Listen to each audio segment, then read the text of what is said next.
morning, everyone. On behalf of Structural Engineering Forum of India, the Bureau of Indian Standards, Indian Association of Structural Engineers, ISTructE, that is, Indian Society of Structural Engineers, and it's the first time I think all four of us are together on board. I'm delighted to welcome all of you to the seminar on revisions to IS 16700. The interest this seminar has generated has been very encouraging, and we hope you get what you're expecting out of it. We encourage you to post questions. And so we are giving the maximum weightage to the last session, which is Q&A. And we will try and answer every question which is different from the others. So please hang on till the end. You have the schedule for today. So I don't want to waste any more time, and I'd like to jump in right away. We are going to start with a very special person, and we have really the privilege of having Shri Arun Kumarji with us. He heads the Civil Engineering Division of Bureau of Indian Standards, and he's going to share his thoughts from the BIS perspective on code writing and how important your participation is. On a more personal note, I would just like to say that I have found Shri Arun Kumarji one of the most patient listeners to structural engineers. He has been a member of the Structural Engineering Forum of India right from the inception, if I'm not mistaken. And I have seen how keenly he listens to the discussions. And, for a long time, he used to participate. I think now he's too busy, but he listens. He still listens. And I think we're so fortunate to have somebody like Arun Kumarji heading the Civil Engineering Division presently. And I look forward to really the best period for Civil Engineering Division in the years to come. Over to you, Arun Kumar. Yeah, thank you very much to all the panelists, and very good morning to all the audience present here from India and outside of India as well. First of all, congratulations to the Structural Engineering Forum of India, who have been doing the second event particularly on this. Earlier, on the draft version of the 16700 code on tall buildings, last year an event was organized by them. And we are very fortunate that we are joined hands with the SEFI. And this event is also co-supported by two prominent associations, which are catering to the needs of the structural engineering fraternity.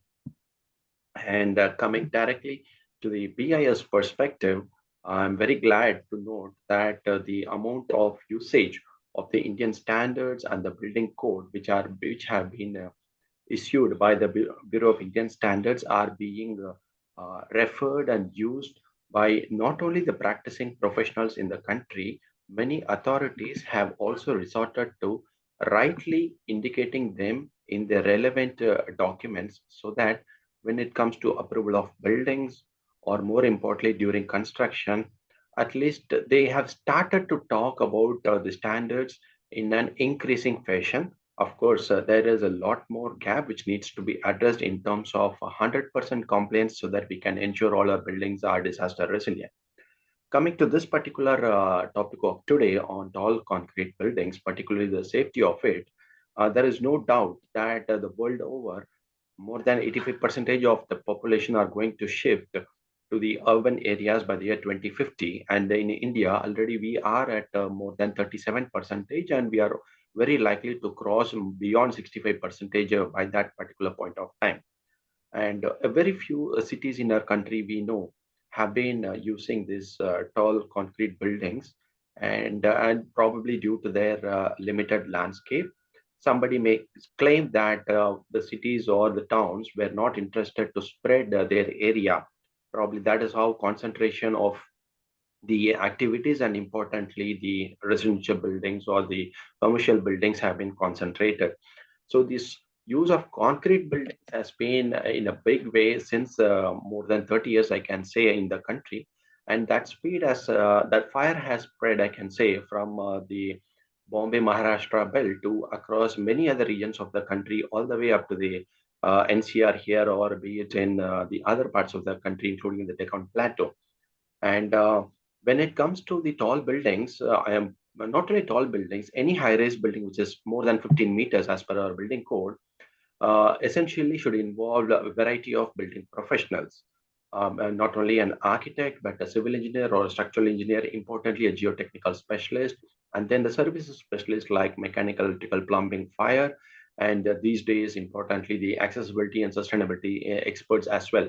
All such people have to be involved right from the planning phase of a project to design to the construction, and more importantly, the owner's representative and its project management team who will be maintaining that particular property should be involved right from the conceptualization, so that after our construction and handing over of the keys or the property to the owner, the intended usage and the intended life should be met by the owner and his representative by means of professionally maintained and managed asset management companies or the so. And equally, the quality of life of inmates, not only in residential but in other occupancy types, should be well thought of, because our tall buildings should not become a sort of caged sort of environment. So the livability aspect should be addressed, and more importantly, when people who tend to concentrate on their health and well-being, what about the walking spaces for them? What about the common areas? And what about open spaces? How can we achieve them in tall buildings? That means that tall buildings need not be only a series of stacks of building units, but we can also provide other amenities so that people need not come out of the building all the way from the 40th floor or 30th floor to the ground floor. And for such tall buildings, there is an always of challenge of safety with respect to fire as well as in vertical transportation. For example, they are going to take up a large amount of electricity, for which we have separate Indian standards in place for a medium-rise buildings or extremely tall buildings similar to what is in 16700. We are intending to address them in the next or the ongoing revision of the National Building Code as well as in relevant standards. I would like to end here shortly telling that our race to going tall should also be addressing the betterment of the people. And today we may be using concrete in a big way and to some extent on steel, but there are many composite and hybrid materials also coming. There is already a good amount of discussion of using laminated wood and engineered wood also within our own country. There are some fire authorities who have started approving them apart from the lightweight materials like dry walls and others. And but this particular standard 16700 on the concrete, safety of concrete tall buildings, which was earlier formulated about 6 years back, and which has been revised again, is in the right direction, taking into consideration the feedback from the user groups also, and more importantly, the understanding of how the government authorities are approaching to such buildings, and importantly, the professional capabilities, whether the intended text in the earlier version of the standard has been imbibed in the right fashion. So addressing those aspects, the special structure sectional committee, which was earlier headed by Professor Devdas Menon, and of late and very recently, for the last about this year, it is being headed by our engineer Alpa Sherji. And they have taken up a very important and complex projects, not only on the tall concrete buildings and other special structures, be it on cooling towers and even chimneys and other structures. We have got, as already mentioned by Engineer Shed, we have got practicing people also present here as part of the panelist, and we'd be allowing to hear from you as well, and also trying to give the BIS perspective or this code writer's perspective, how and why the provisions have been revised. And the standards revision is always, and as you all are aware, it's an ongoing process based on the feedback from the variety of community. We keep on addressing those needs so that our standards are living document and they are always made usable and implementable. I'll stop here for now. I'll join in some other time through this discussion. Thank you. Thank you, Arun. Good morning, ladies and gentlemen.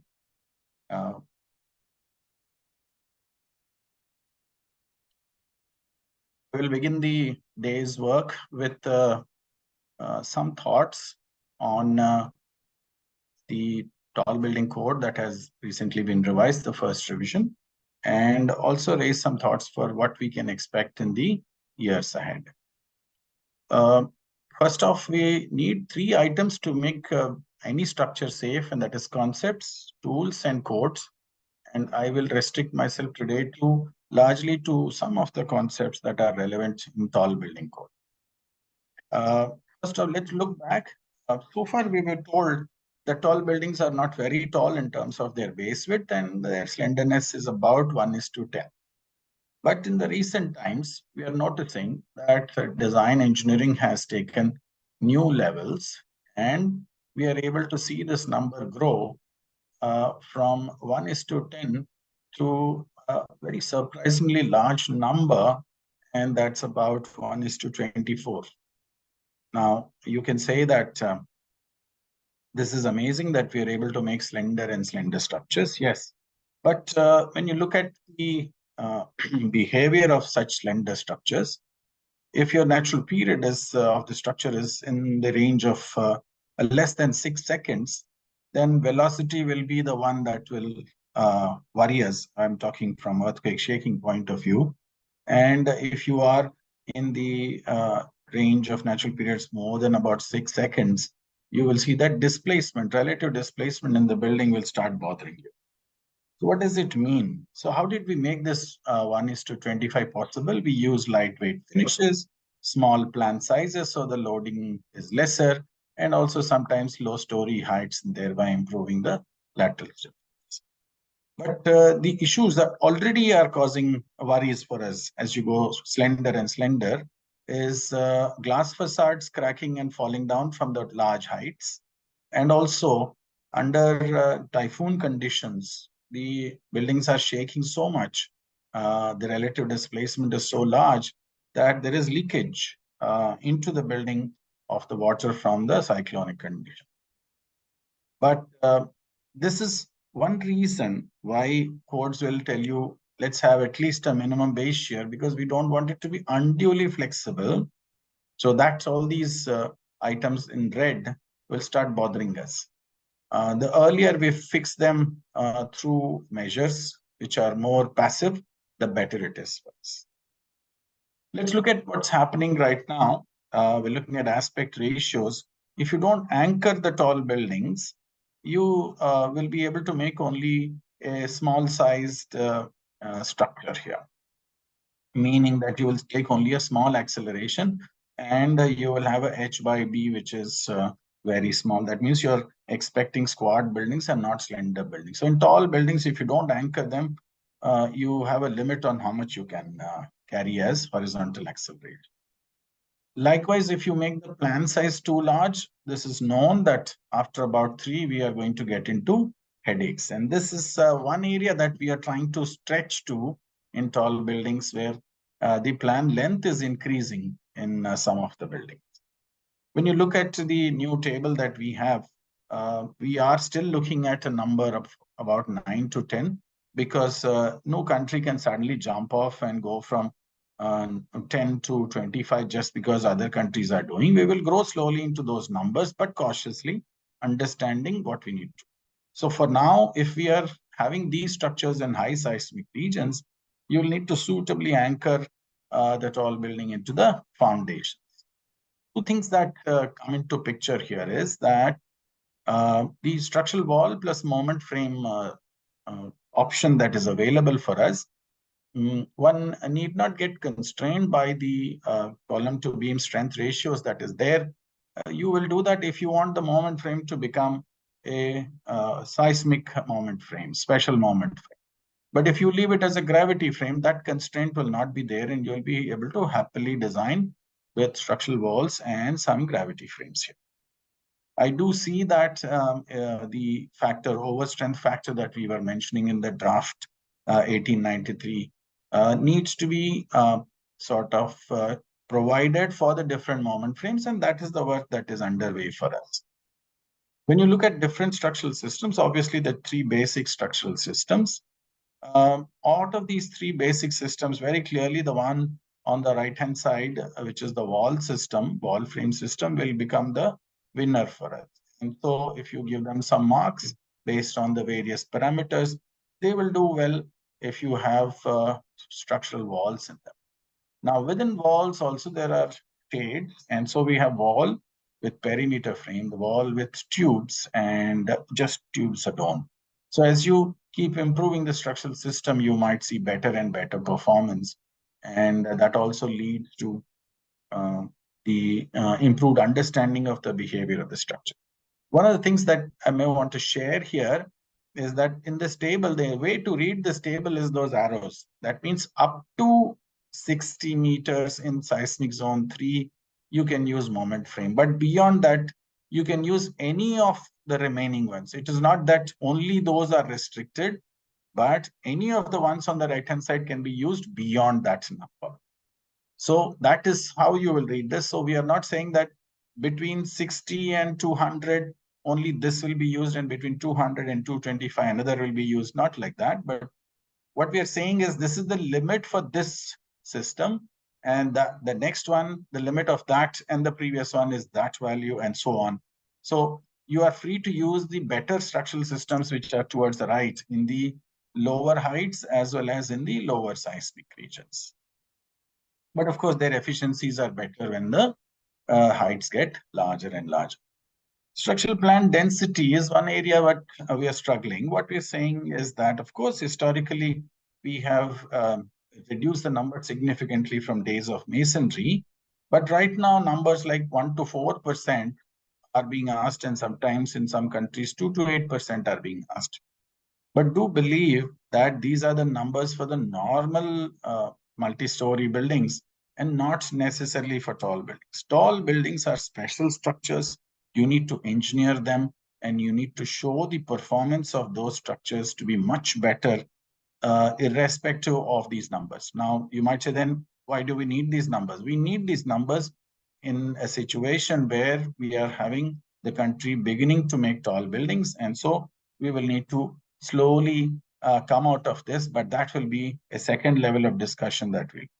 But it is important that right now we stick to numbers given in the standard for the minimum wall area that we have. If you are looking for vertical loads or horizontal loads, you will be able to come up with some quick numbers as to what should be the structural plan density, instead of randomly starting with very small values and having to do too many iterations to finalize the building configuration. One of the things that Arun Kumar ji just mentioned is livable spaces at intermediate heights. And these spaces will pose special concerns for us in terms of stiffness, strength. And so we need to make special efforts to ensure that this is not overlooked in the process of design, right? And so depending on how you proportion, so the behavior of this entire building will not only be proportioning the stiffnesses, but also proportioning the strengths of the members as we go from bottom to the top of the structure. One of the things that we must try and avoid as much as possible is this plan irregularity. In fact, those of you who have gone across the world and looked at buildings and structures will notice that the modern buildings do not necessarily have these alphabet shapes when it goes to very tall heights. And they are done in a very careful way, thanks to the wind engineers who taught us what is acceptable and what is not acceptable. While these alphabetic shapes are good for us in the normal low-rise structures, they are not so good for us in the taller structures. Now, having said that you need to be regular, there will be some variations in the regularity also. So always we will not get the most beautiful one, but we will get some departures from that, because our member sizes need not necessarily be uniform across the plan. So there is a simple way of trying to do hand calculations and identifying your structure to have undesirable behavior a priori before starting the computer modeling of the structure.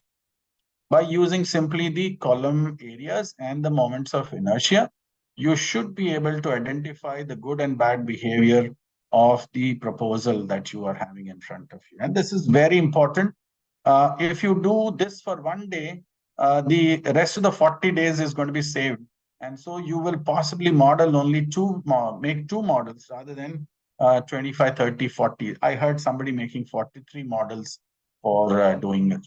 So I'll still pitch for hand calculations before we start doing computers. Computers will be done as the second order effort, and the primary effort should remain at a conceptual level with hand calculation. I pray that you can understand now why bisymmetric buildings will cause us trouble. And these are the things that we need to slowly understand and avoid them forever in our practice. Sometimes it's not possible to remove the complete plan irregularity, in which case you have to do a one level higher engineering which is to make sure that the mass per unit area and the stiffness per unit area of the building across the entire plan is about the same. And only then you will be able to avoid the opening and closing modes, which are the most harmful modes for tall buildings. Add here that, in the road ahead, we will require ourselves to satisfy 7 virtues in terms of the behavior of structures. Configuration, stiffness, at least a minimum lateral stiffness, sufficient strength, deformability, ductility, and then desirable collapse mechanism, not to talk about the energy dissipation that we have to do if you are choosing a damage-based structure. What is clearly coming out is that it's time out for linear analysis and linear design. It is time, if you are in the business of tall buildings, it is time for you to learn nonlinear behavior, nonlinear analysis, because you need to preempt the behavior of the building before anything can do, any load action can do anything to it. And this is what Professor Nathan Newmark said. If a civil engineer is to acquire fruitful experience in a brief span of time, expose him to the concepts of earthquake engineering, no matter if he later is not to work in an earthquake country. I'll simply say that we have been doing configuration, stiffness, and strength so far. So sharpen your tools and get started on ductility and deformability. That is right on the horizon, and you will see it soon as a requirement for ensuring no collapse of structures. So nonlinear analysis will become something that will bother you as you go hit your head on the sack. And finally, we will have to reach a point where we can tell our owners what is the final behavior of the structure and whether this much energy dissipation is possible, or we need devices to be used, special devices, and so on. So if you want to become a complete tall buildings engineer, you need to walk through all the 7 elements, and that alone will make this profession most attractive, especially for the younger generation. 7 virtues we need to spring out of our just 3 that we are doing right now. But we also need to recognize that the loads that we have, 10 of them are force loads and 6 of them are displacement effects. And we need to treat those displacement effects more carefully than what we have been doing all these years, because in low-rise buildings, there may be some redistribution happening, but in tall buildings, we don't have so much of possibility, especially at upper elevations. So earthquake shaking will be a worry for us. We are looking at displacement as the basis for design. So in that case, the level of shaking will mean deformation demand imposed by the earthquake on the structure. This is quite different from wind, where wind is an elastic behavior design. You don't expect damage at all when wind is acting. Having said this, let me say this, that there is a practice of designing for higher forces, thinking that we are safe. Answer is that we are not necessarily safe. If you're looking at a seismic zone 3, and if you design for 4, doesn't mean that you're safe, because the displacement demand is the key and displacement capacity, the deformability is the key. The comparison is between those 2 items, and if you haven't provided enough deformability, then you will see that we have not satisfied the base requirements. The one zone higher concept, if you're designed for zone 4, that's your displacement capacity. And if you're designed for zone 5, that's your displacement capacity. So if your earthquake is here, zone 5 designing is also not helping you. And if your earthquake is here, of course, even your zone 4 design is not helpful, which means that if the codes are currently saying configuration, stiffness, strength, it is time for us to also push ourselves and understand the deformability of our structures. For low-rise structures, different story. But tall buildings, I would definitely expect in the road ahead, colleagues to start understanding their structures as they build them in the time. So very crucial for us. Please, let's take off from initial stiffness and lateral strength and get off overall deformability as a focus item for us in the days ahead. I must mention here that when it comes to wind, the wind spectrum compared to the earthquake spectrum is the comparison I want to make. When you look at normal wind to cyclonic wind, you will see that not just the amplitude, even the frequency, the natural period or the dominant period will also change in the wind. But when it comes to wind and earthquake, if it is a far fault earthquake, the amplification is at a much different natural period than in the case of wind. As you see, as you make the buildings taller and taller, you'll invite more trouble in the case of wind, and the earthquake effects may reduce. But if you are in the, and these loads are different, displacement load with earthquake and force load in the case of wind. But if you're in the near fault region, that luxury, that earthquake forces will come down, also will vanish. So as you are heading towards the hills, wherever the hills are in the country, be sure that if the shaking happens and if there is a near fault effect for you, then your building will be tested. It is not that if your wind force is higher, you don't need to worry about if the earthquake force is lesser. It's not true, because these near fault effects are not yet incorporated in our standard. And this is something that you will have to test your buildings for before you get them out to be built. So very clearly, near fault effects will be another focus item alongside the deformability, and we need to work on that. Another appeal I have is that when you look at column sizes, please become a little more giving and happy.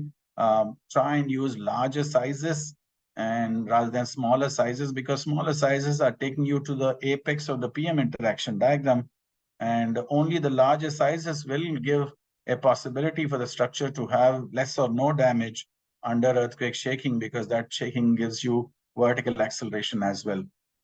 And it is now becoming clear that you have to stay below balance point if you want to make the structure safer. A fourth point, soil flexibility. Now the IS 1893 is providing for soil springs. And through the spectrum, we are giving you the effect of soil flexibility by giving you different spectra for different flexibility. The soil inertia is coming with that.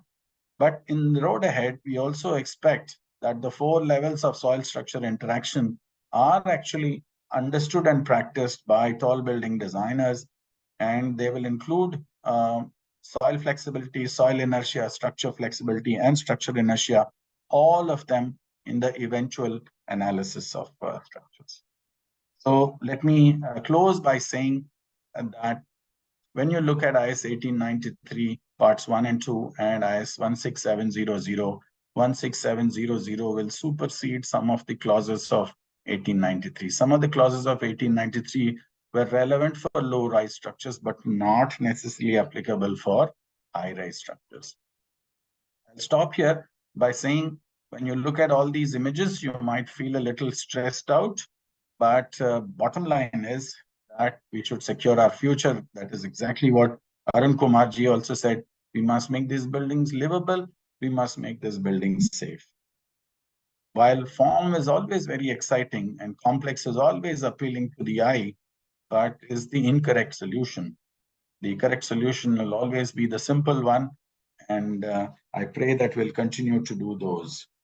Ladies and gentlemen, I thank you for your time and attention, but before I step out, I thank Alpa Shetji for giving me a little window to show you some pictures.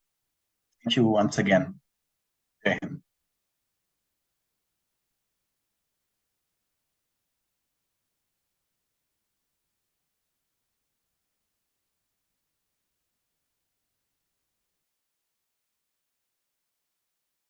Mr. Ranjit, you need to unmute.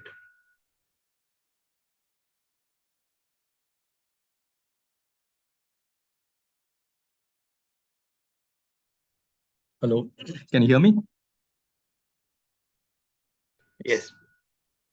Good. Thank you, Professor Murthy, for that very interesting technical insight to the world of tall building design altogether. It was really interesting indeed.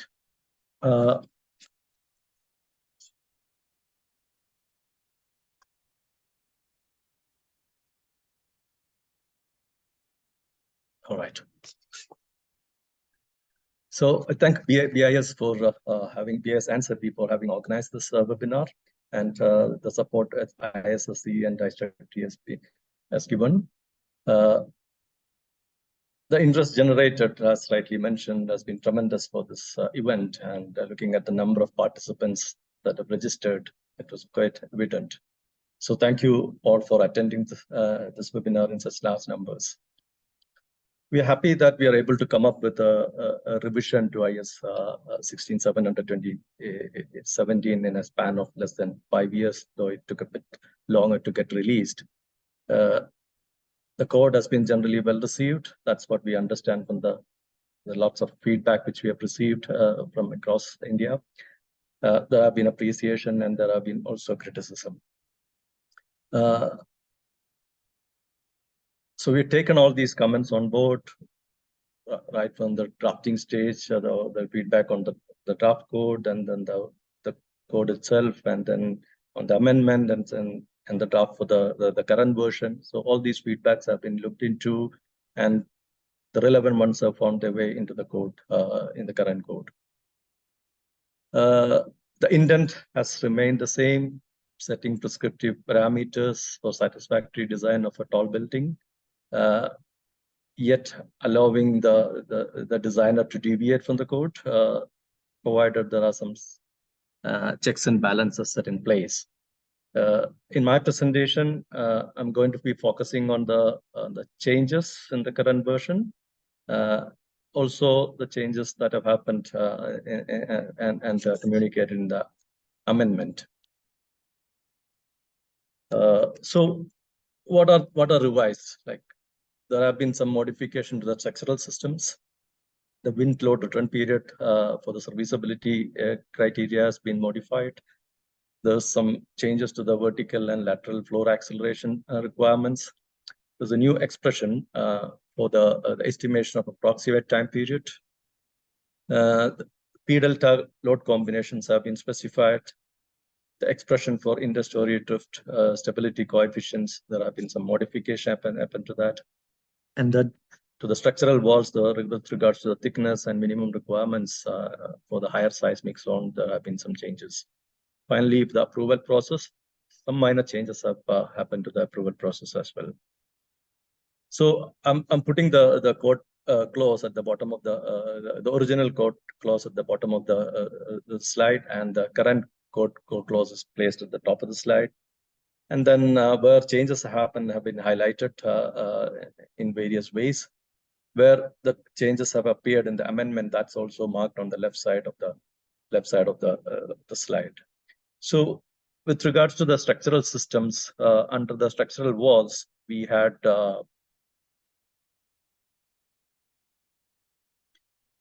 well-distributed system as well as walls located in the core area only. Now this system has been dropped. The reason being the kind of redundancy offered by this core-only system is less compared to a well-distributed system. If something goes wrong with the core for whatever reason, there is no alternate path in the case of a core-only system.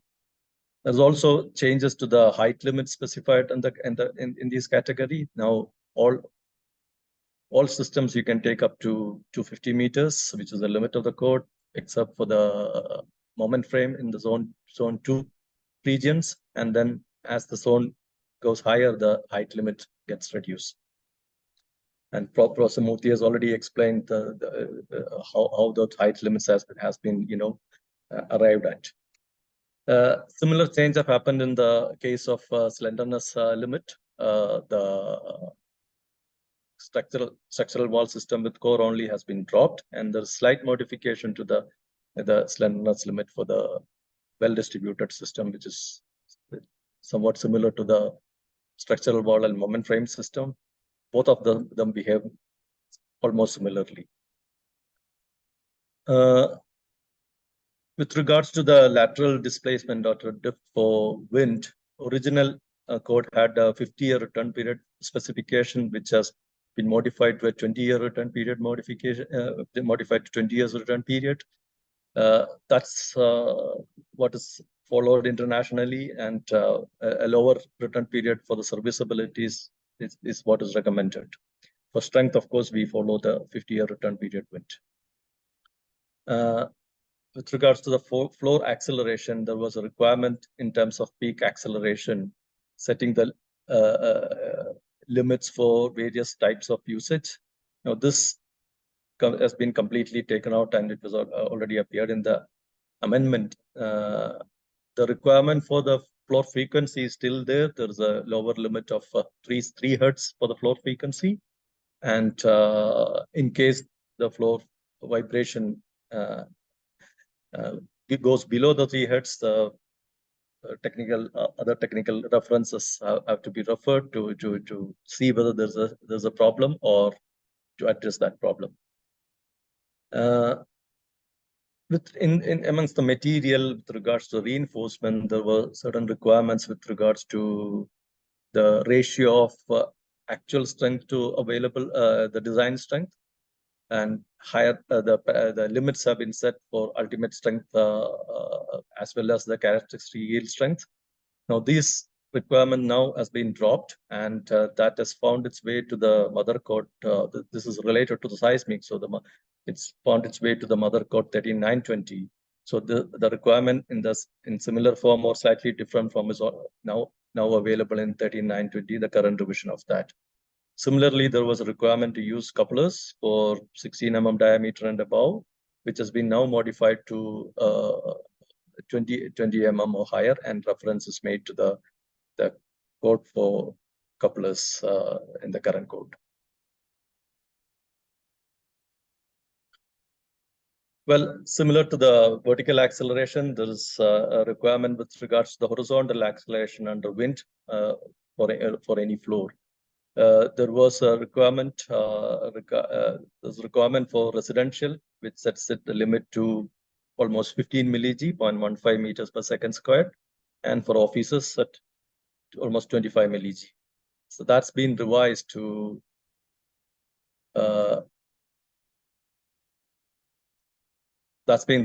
almost 18 milli-G for residential building. Now, if you look at the international practice, the CTBH criteria sets the accelerations at between 10 and 15 milli-G for residential buildings for 10-year return period wind, and 15 to 20 for hotel building. We don't have hotel in this. So a higher limit has been specified here because, well, it's all to do with perception, and probably our perception is slightly different from some Western countries, so we can probably tolerate a bit more vibration than others. So a higher limit is better, and when you set these limits to a lower level, the stiffness of the building has to increase considerably. So why penalizing the building when we can tolerate a bit more of such kind of vibrations? Moving on, and there was requirement with regards to use of site-specific design spectra, which is a mandatory requirement for high seismic zone in the original code. Now, there have been a lot of feedback on that, and that's been now relaxed in the amendment itself and it's made an optional requirement that to only for zone 5, and zone 4, that requirement has been taken out. Moving on, this is something completely new in this code with regards to the approximate fundamental time period of the building. New expression has been introduced for moment resisting frame as well as for other concrete structures. This kind of gives a higher time period and lower base shear for the seismic forces. The rationale behind this is going to be explained by the next speaker, so I'm not going into much details about it. Then in the structural analysis, we have there was P delta effects introduced and made mandatory for the analysis of tall buildings. And later on in the amendment, the initial load combination has been specified. When you consider P delta at a certain level, normally the dead load and a part of the live load is considered. Even considering one-time dead load is good enough. However, a slightly conservative value of 1.2 is considered for the initial analysis. It's an iterative analysis what the code prescribes. and then subsequent analysis, the lateral load effects have to be added to the P delta effects. Similar to that, there is a limit to the flexibility of the building in the form of inter-story drift stability coefficient.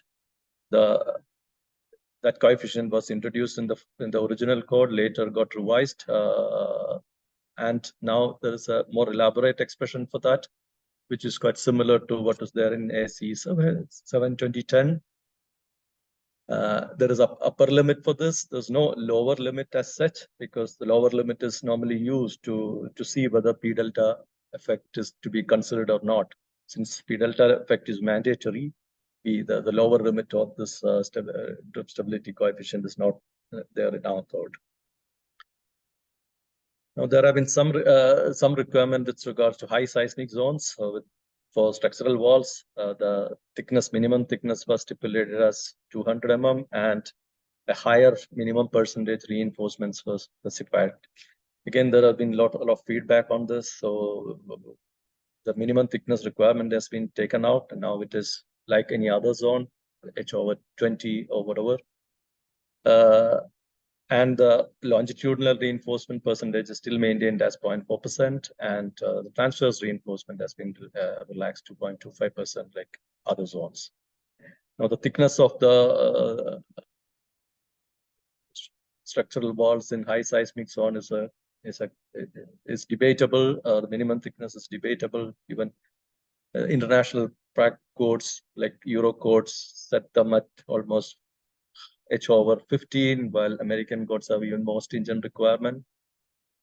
So these requirements of minimum thickness of higher seismic zone may come in in the future revisions.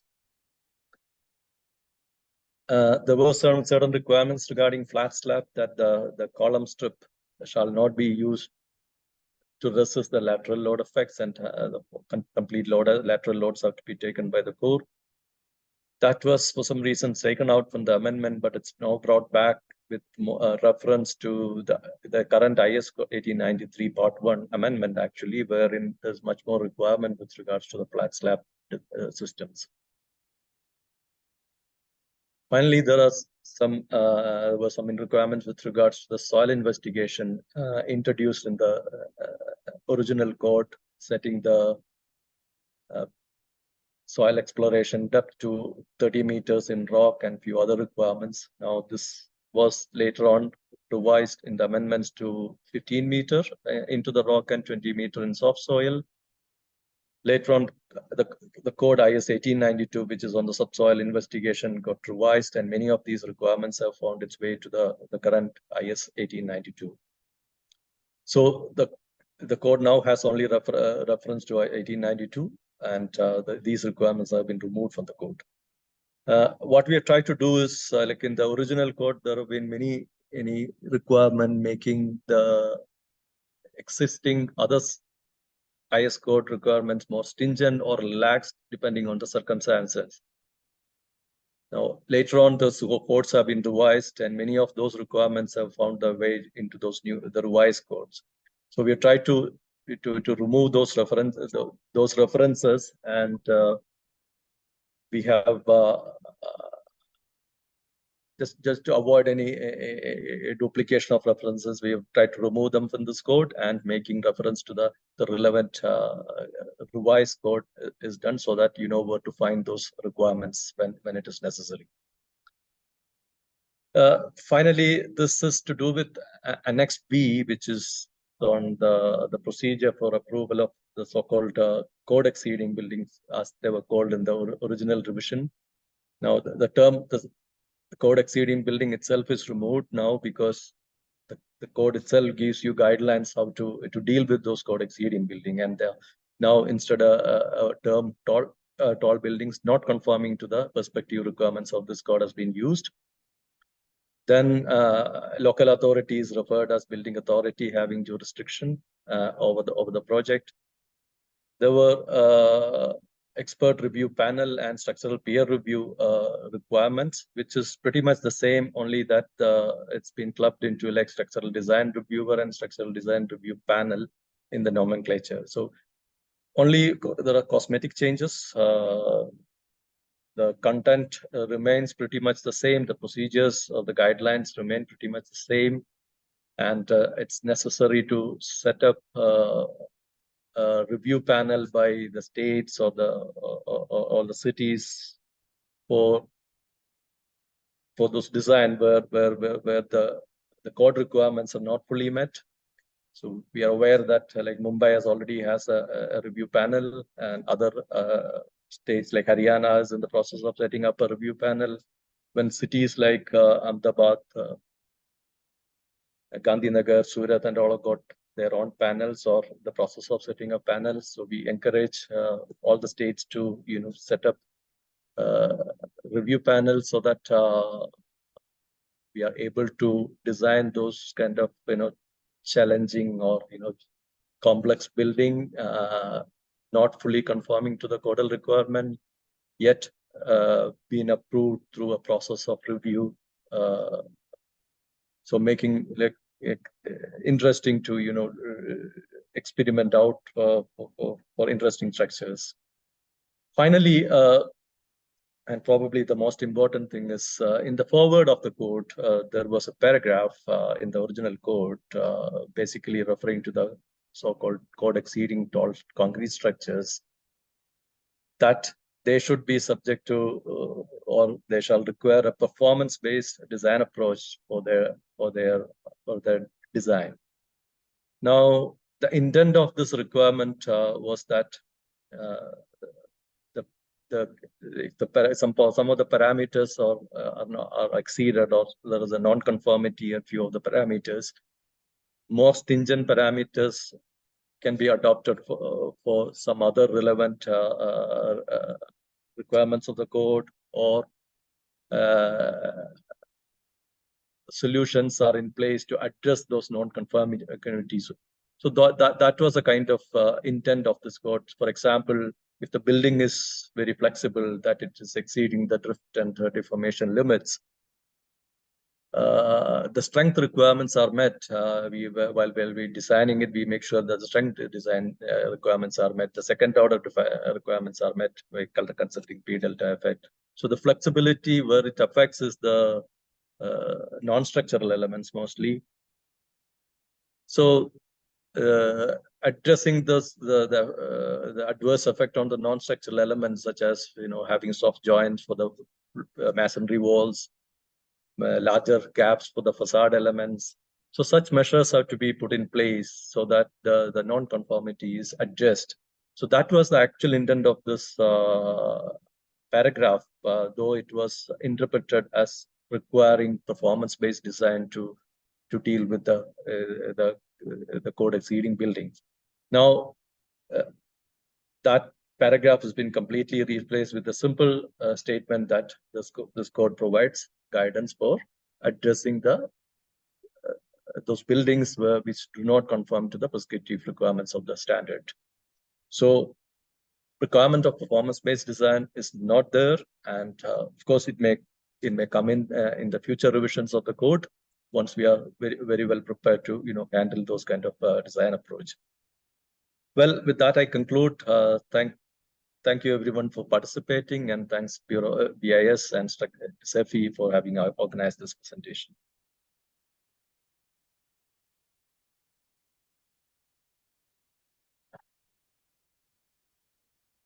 So next, I think it's Alpasid.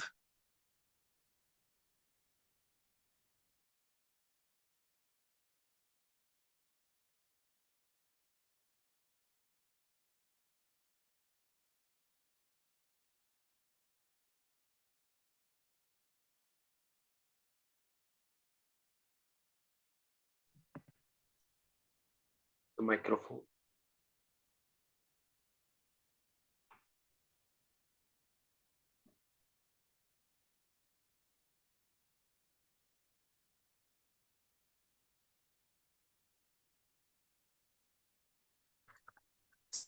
Sorry about that. Hi, everyone. Thanks so much, Ranjit. And let me just jump right in. And okay, can you see my screen? Yes. Can you see my screen, everyone? Yes? Yeah. Yes. Okay. Okay, great. I think that the previous speakers have already given you an excellent lay of the land, so to say, and I'm just going to focus on a couple of issues which have been questioned by, or there has been a lot of questions and explanations, interpretations required. So, and I think that that is going to impact the tall buildings quite significantly. So I'm just going to, just talk about that. But I just thought we should just give a perspective about the tall building code. Actually, there are not too many countries who have a special code for tall buildings. Most of the countries have different requirements integrated into their different codes. Right? So whether you look at, LA has a tall building code and San Francisco and a few other cities. But the reason they have these tall building codes is because they suddenly had this mushrooming of a lot of tall buildings, which in accordance with the standard structural systems. So how do you address those kinds of buildings? And then how do you basically analyze them, and they realize that these need to be done with a very fresh approach, and the whole philosophy of performance-based design had come in. It's been work in progress for the last 3 to 4 decades, and then that was formalized into codes, I think since almost a decade and a half. So that's the kind of tall buildings they have. China is the one country which has a very elaborate set of tall building codes, which are for concrete, for steel, the kind of foundations for them, and so on and so forth. China also has systems for how do you kind of have an approval process for that. But China has a different kind of a political system. So we're not a democracy. It's more easy to kind of get systems in place. I think one of the things about democracy is not the most efficient political system, but of course that's really the best way to have it. So that is one of the reasons that we've been very successful in having an approval system for buildings which do not conform to the prescriptive requirements of IS 16700. I'll dwell on it a little bit further. But I just wanted to point out that really it is not meant for engineers who are straight fresh out of school. Okay. It is meant for practicing engineers who have a good experience in designing of concrete buildings. They understand the nuances of design in concrete. They also have a very robust understanding of how wind and earthquake behave, how they affect structures, and what are the virtues, as was spoken by Professor Murthy, that are required for buildings which are subjected to lateral loads.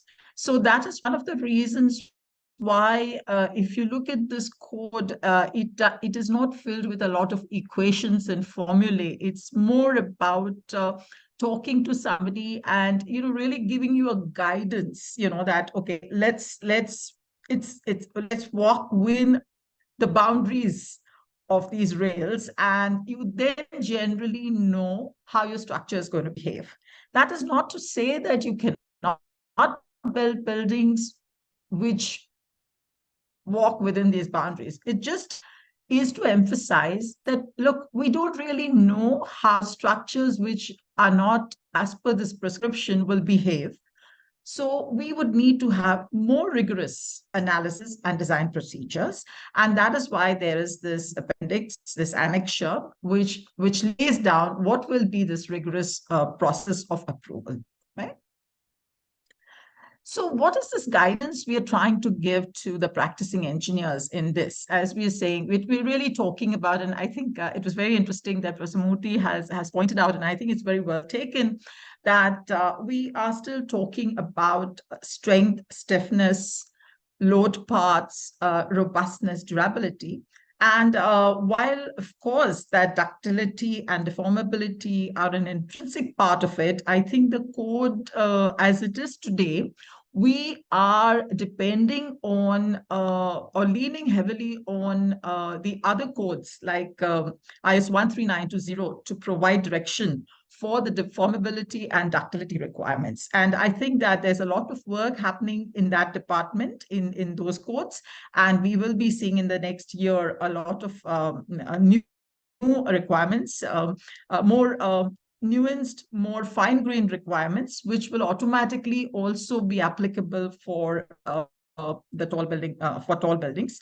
I think one of the issues which we have mentioned in the tall building code is that there are some requirements in this code which are more relaxed, or they may be slightly different, maybe even more stringent than what is given in let's say IS 1893 or IS 13920. And for tall buildings, they will be applicable because we have to appreciate that 1893 and 13920 are mother codes, and they are meant for buildings which are single story onwards. So this being I would say, that's basically a code which is a primary code, and then this is a graduate code, if I may call it. So there will be some issues which will be over here, which are not reflected in 1893, and they can be picked up from 16700 and need not be picked up from 1893 or 13920. I think, as the previous speaker has said, that we've had a good response. One thing about the code is we've tried to keep it very clear and unambiguous.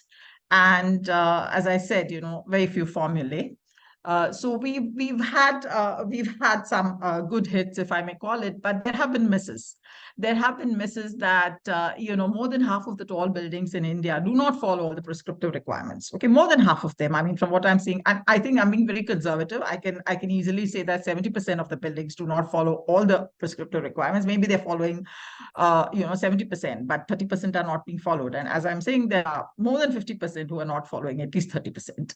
And we don't have a system for approval of these buildings, right? Because the approval system requires us to onboard the building authority having jurisdiction. Unfortunately, the Bureau of Indian Standards may not be having, presently it doesn't have the authority to be able to, or the resources to be able to kind of interact with the building authorities having jurisdiction. And I think that is work in progress, where everybody's well aware of this. There has been, I think, as what the previous speaker also said, that some of the cities have started having the requirements for these engineering review panels. And let's hope that there's more of it happening in the future. I'm not going to, again, talk about this. I think Ranjit has spoken at length about it. My focus is going to be only to talk to you about the new equation we have for the empirical natural period and how it has come about. I think those who were there last year may remember that I did talk about it. I'm going to add some more data which I have collected over time, and then I'll talk to you. And just to recap, basically, as I said, that the 1893 code was originally developed for addressing buildings which are, less than 6 stories. And, until the 1990s, typically a tall building was a building of 10 stories. And all of you will remember, not all of you, most of you are very young people, but, those who are from my generation will remember that, we used to have a lot of thick internal partition walls, either in brick and concrete masonry, and conventional formwork, either in timber or in steel, but it was all a very disorganized, or it was not in a modular kind of system as what we tend to do now. So now in the cities, and it's not just about the high end. Okay, now if you're looking at a lot of the Prime Minister's Awas Yojana, the PMAY in the urban areas, those buildings are 20-story plus. Okay, so we are talking about a whole gamut of buildings which are meant for the lower income groups, middle income, and the high income. So we have all kinds of buildings which are now tall buildings. And by tall buildings, I'm just saying buildings which are more than 50 meters in height. And what we're seeing over there is the construction methodology has changed so much that it is driving. Why has the construction methodology changed? It's also because of the speed that you require. You also have a labor shortage at many times. So, and you also want to have a certain consistency in the quality of construction. So based on all of these requirements now, pretty much tall buildings are using modular formwork. And, they are primarily having a concrete shell construction. And to the point today that even the partitions are being done in 75 millimeters of concrete. And I just want to flag this issue because as practicing engineers, you may really want to understand how you should provide detailing such that these partitions do not provide unintended stiffness to your building, and they do not try to willy-nilly participate in the lateral load resistance, because clearly you've not designed it for that. There are very good details which are available, and I'm hoping at some point when we can come up with a commentary, we'll be able to share some details. We will also connect with all of you, and if you have some details you have also come up with, do share it with Bureau of Indian Standards. We'd love to hear from all of you. So this was just a note of caution that, we need to be very careful in how we detail our structures. It's just not that, now you have a new construction methodology and voila, you have everything in concrete and it's all hunky-dory. No, I think, sometimes if you're not careful, it can be a pitfall. So, the current fundamental period calculations which we have in 1893, they were derived from the legacy formula which you had in the international codes. And, they are typically intended for buildings which are under 50 meters, and which have masonry infill walls, including the one which has that, the newer formula, which is about the area of walls, right? That was recently, in 2016, we had introduced it, but it's still meant for buildings up to 50 meters. And across the world, you have buildings which the new equations have been formulated for buildings which were greater than 50 meters. And I'm just going to share with you. I have shared some of this data with you. So I just want to again point out that a lot of you are practicing engineers, and, I think all of us who are working or serving on the committees are just representatives of the structural engineering community. Okay, so we really are one community. It's just that 4 people or 5 people, actually will represent all of us. So we need to work as one, and we need all of us to share data. Okay, and if we want to have better equations, better codes, we need better interaction. Okay, and I would very much request all of you to insist, at least on your new projects, to insist on the mechanisms that have been already put in IS 16700 in 2017 itself for monitoring and measuring the deformations in the building. So I'm just showing you that this data points. I'm talking about this data points which were there like almost 30 years ago in Korea, and they had done it for 50 apartments.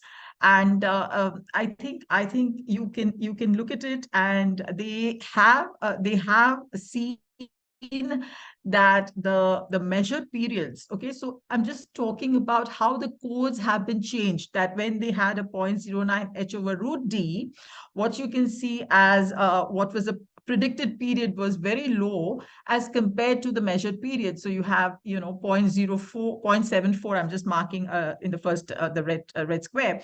The 0.074 was what was predicted by this 0.0 h over root p, while actually when they measured it was 1.82. And so it was very much a mixed bag in terms of what was predicted by this 0.09 H over root B versus what you actually got at site. So that's when the changes started happening. This is just to kind of share with you the history of how the equations for the empirical time period have changed. This is from Hong Kong, which is also from 2007. And you can see that, they had a predictor of H by 46 and H by 67. And you can see that the one which is H by 67 is the lower one. And they had most of the measurements which were falling in the H by 67. And I just thought I'll share with you. I mean, this is not, there are, this is also again 3 and about maybe 20 buildings.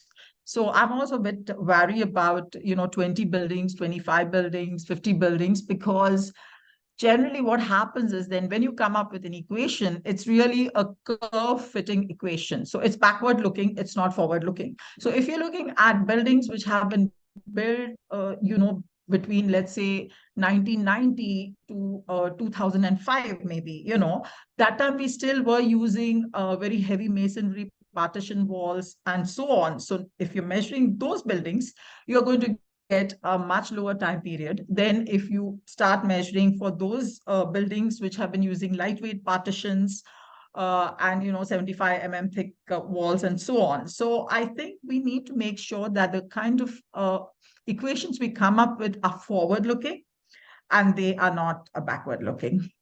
So I'm just going to share with you buildings which are just in the last maybe 10 years. And I have 20 buildings which I have taken, again, not an adequate amount, but I mean this is something where I have every possible data available with me, so I know that the numbers are reliable. So I mean, you can just look at I'm just going to show you this ASC formula. Let's say that I'll just pick 3 numbers, okay, 1, 5, and 10. Okay, now if I'm looking at this building number 1, which is 115 meters high, if you look at our original 0.09 H over root D, we had 0.9 and 1.74. If you looked at the ASCE 7, which is very aligned to what we have in the new code, you would have got the fundamental period as 2.41 seconds. The Eurocode and the New Zealand code really tell you, take what you get. So basically by structural dynamics, what you get. And so that really depends on how accurately and faithfully you have modeled your building on your computer software to represent what is actually being built. Okay, so it's going to be garbage in, garbage out if you do not completely capture the stiffness which you're going to provide in the building. In the Australian code, you had 2.21. So, the Australian code gives you slightly stiffer or a lower time period than the ASC code. Canadian was 1.77. The Japanese, a very simple formula. I just love it. It's H by 50. Okay, it's just H by 50. This alpha H, for our kind of buildings in India, this alpha H becomes 0. I'm not going to get into it. Is about the ratio of how much of the building is in steel or wood versus the total height of the building. So therefore, in our case, it would be 0. So you get H by 50 straight as 2.31. And ETABS, on the other hand, for these buildings would give you as much as 4.11 seconds. So I've just kind of now look at building number 5. Now building number 5 is 196. So just remember, the first building we looked at was about 115 meters. The next building we are now looking at, building number 5, is 196 meters. Now you're getting, in one word formula, you were getting 2.86. The ASCE was giving you 3.58. And Australian code is still giving you 3.27. Canadian code is giving 2.62. Japanese code is giving you 3.92, and so on. ETABS is giving you 4.42. Okay, and let's look at building number 10, which is again a small building. So I've taken 200 meters, 115, and let me go back to 100 meters. I'm not taking 316 because this code is only meant for buildings for up to 250 meters, right? We had from ASCE, you would have got 2.15 and you got 1.38, because we are talking about the fundamental period, right? So I'm not looking at the higher period. I'm looking at the lower period from 0.09 H over root D. You had 1.38 and ASCE was 2.15.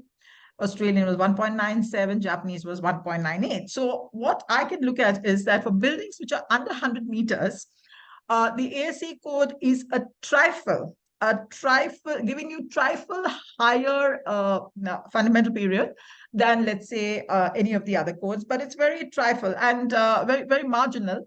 And the other thing to remember is that, we also had, and see, what are we using? Let's just take a step back and understand, what are we using this empirical period for?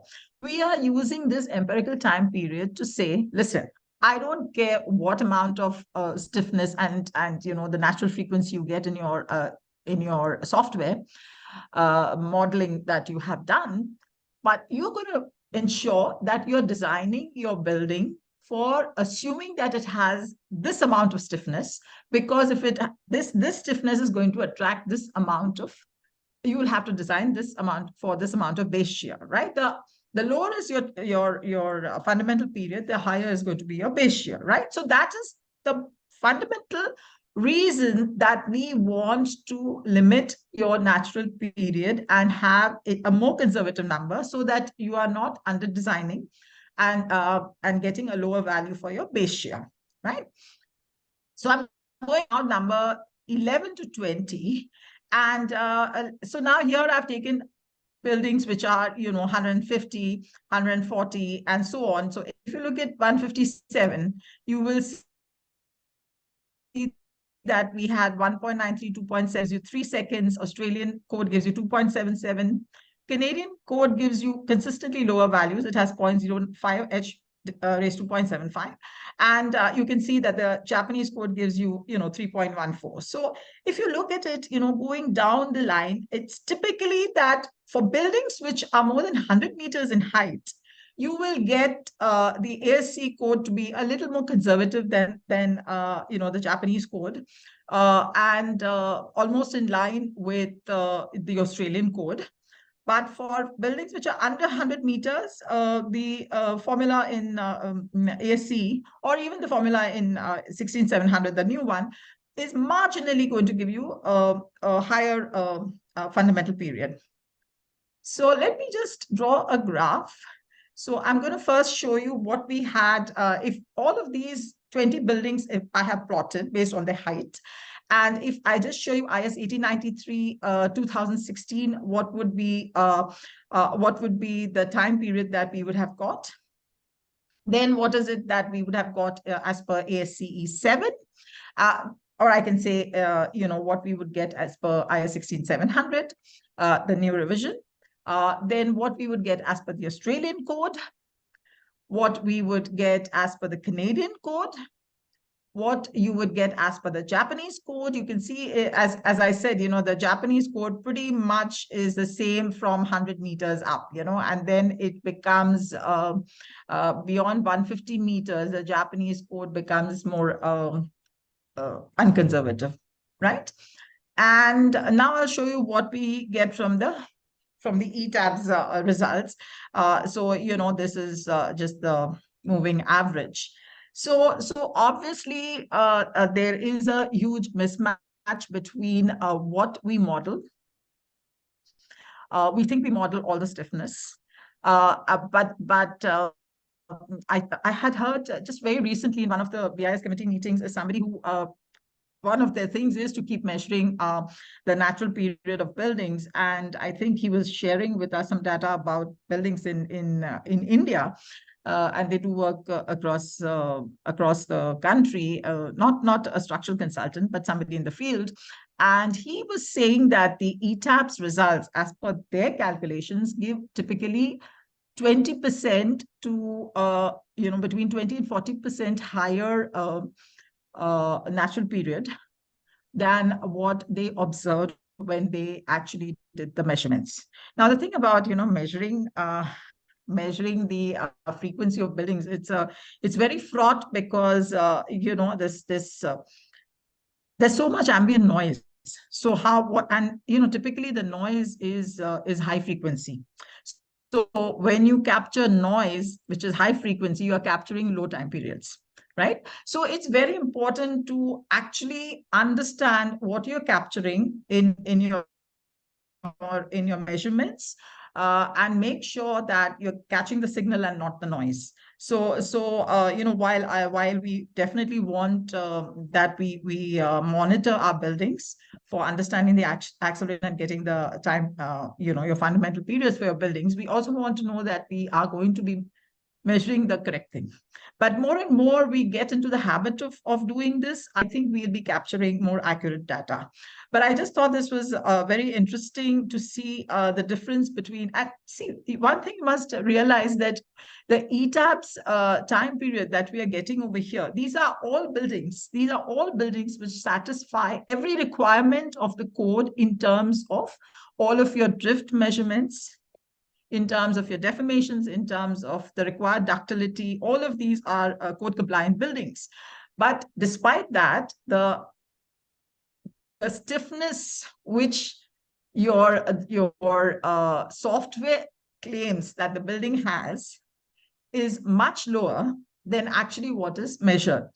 I think in some ways, if you are modeling lesser stiffness of your building in your analysis, one of the things, what happens is you are then going to have much larger deformations, right? Because lower stiffness would mean higher deformations.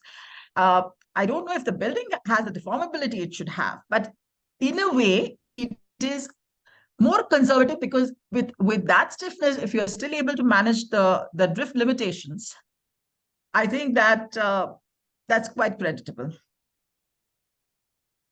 So as I said that, we have presently that for buildings of 50 meters and more, we are using this formula, which is the same as what you have in the ASCE 7.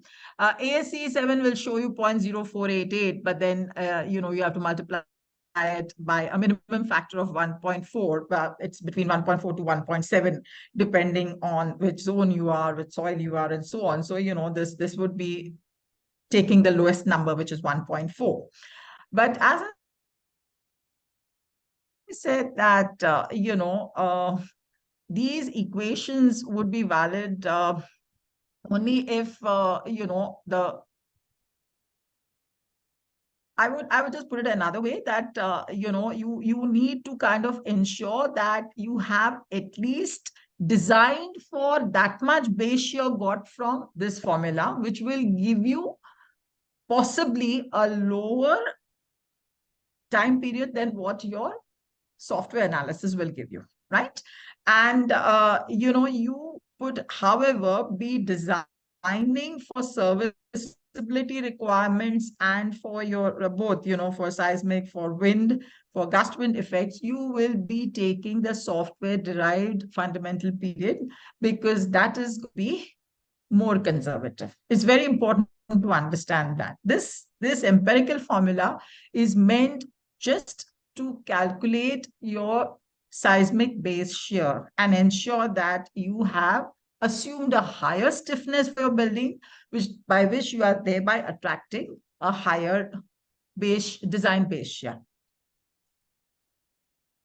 As when we look ahead and we're trying to see what we can do going forward, I would say we want to kind of see that there are more relaxations, alternative checks for mild non-compliances, because right now we have a 0 and 1. There are some which are very minor non-compliances, and do we really need to do anything for that?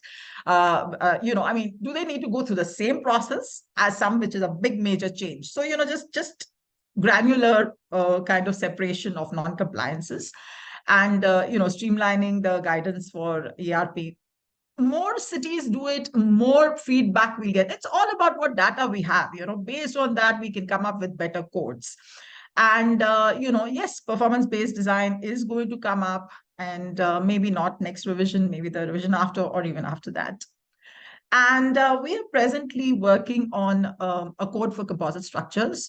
And we are all trying to work, but let's hope that by June 2024, we will have something to share with you. And thank you so much. Bye.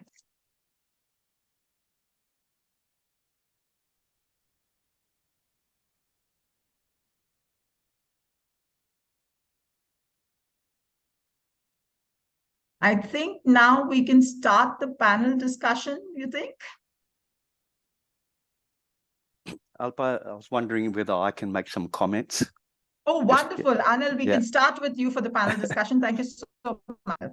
Okay. Good morning. I think it's good afternoon in India, ladies and gentlemen. Look, I just want to make a few comments. I think Professor Murthy, he summed the whole topic of tall buildings beautifully in 15, 20 minutes. And if all the engineers can understand those concepts that he presented, which probably take a few months and then maybe 10 years of experience, you'll become a tall building engineer. And I think you rightly said that if you understand earthquake engineering, you tend to understand tall building engineering. Coming from New Zealand, it helps a lot. And for our Indian engineers, you're in a seismic zone. And so your training leads you to tall buildings very, very quickly. But I just want to remind you that this code, it's not a prescriptive document to tell you how to design. It's only a guideline. It's not a document to compensate for incompetent engineers. It basically forms the basis for being on the right track for compliance. It's a document that's in progress. We're dealing with a very complex animal, and it's a document in progress. So I think my colleagues will welcome debates, comments, because as we're keen on revising it. There's a lot of buildings that are going to go up in India very quickly. And I think we welcome comments and debates and criticisms. And so I encourage that. It is not intended to prevent creativity, but we can't cover everything. And so I think it's important that we emphasize that there is a path for non-compliance. I think the difficulty in terms of review panel, I think the challenge is coming up with a efficient review process. And I think that's going to be a challenge in India. And I think Alpa mentioned that, unlike China, we have a democracy. Everyone wants to have their say, and it's difficult, but it's a challenge. And so it's very, very important. I just want to give it an opinion. I think we focus far too much on analytical models from day one that almost reflect architectural image. And then we all debate about the analytical model, and we forget the concepts that Professor Murthy summarized. And so we're to get the concepts right, and to get us to the right solution. It's a multidisciplinary effort. I think the days are gone where an architect and a client comes up with something and then the engineer works around what they come up with. We need to debate it. And I think it's very, very important that we all recognize that the building industry accounts for 40% of the carbon footprint, right? 40% of the global carbon footprint is because of us and what we do. And so we have to come up with not necessarily a conservative answer. We have to come up with the right answer, right? And I think that's going to be very, very important, especially in India, with the urbanization that's about to take place, and it is taking place. We are responsible for a huge carbon footprint. That's not to say it's our fault, because in India, we're going through a process where we are developing.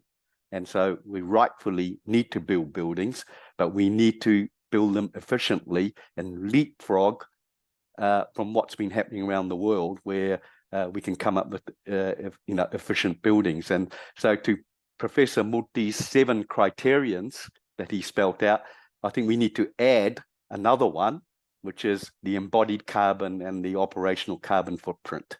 And so those are just my closing points. And I love the fact that we got so many people involved on this evolution of a very important code.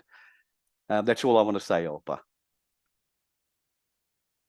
Thanks so much, Anil. Pradeep, would you like to take on? Yeah, sure.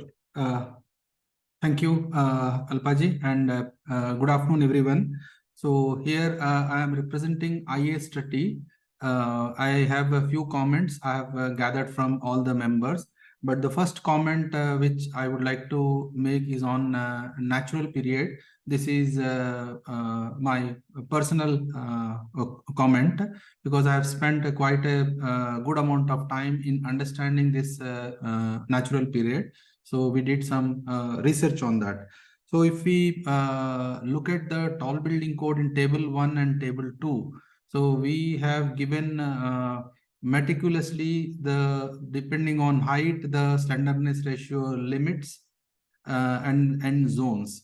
And then the second one is depending on the height, what should be the structural system which should be selected, that we have given.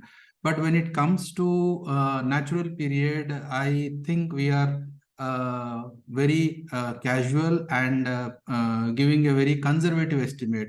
As I take a cue from what Anil Hiraji said, he say more conservative estimate of horizontal force means more concrete and more material we are using. As we are at the beginning stage of construction of tall buildings in the country, it is better to test the buildings, take the data from buildings constructed in India that reflects the construction practices also, and come up with a more accurate natural period.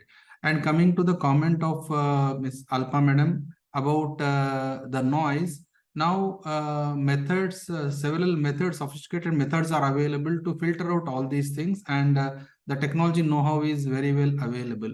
So maybe BIS, I recommend BIS to sponsor a project maybe for 6 months to come up with a empirical expression, maybe in like let's say 2-3 height zones and structural system. So that is one. And now coming to the comments which I gathered from members of IS30.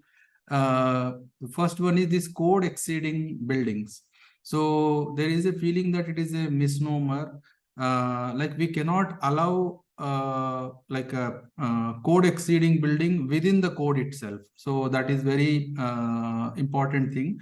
And also more clarity is needed on the expert review panel. So what is the guideline which standard is giving about who should be selected in it? So any criteria of that.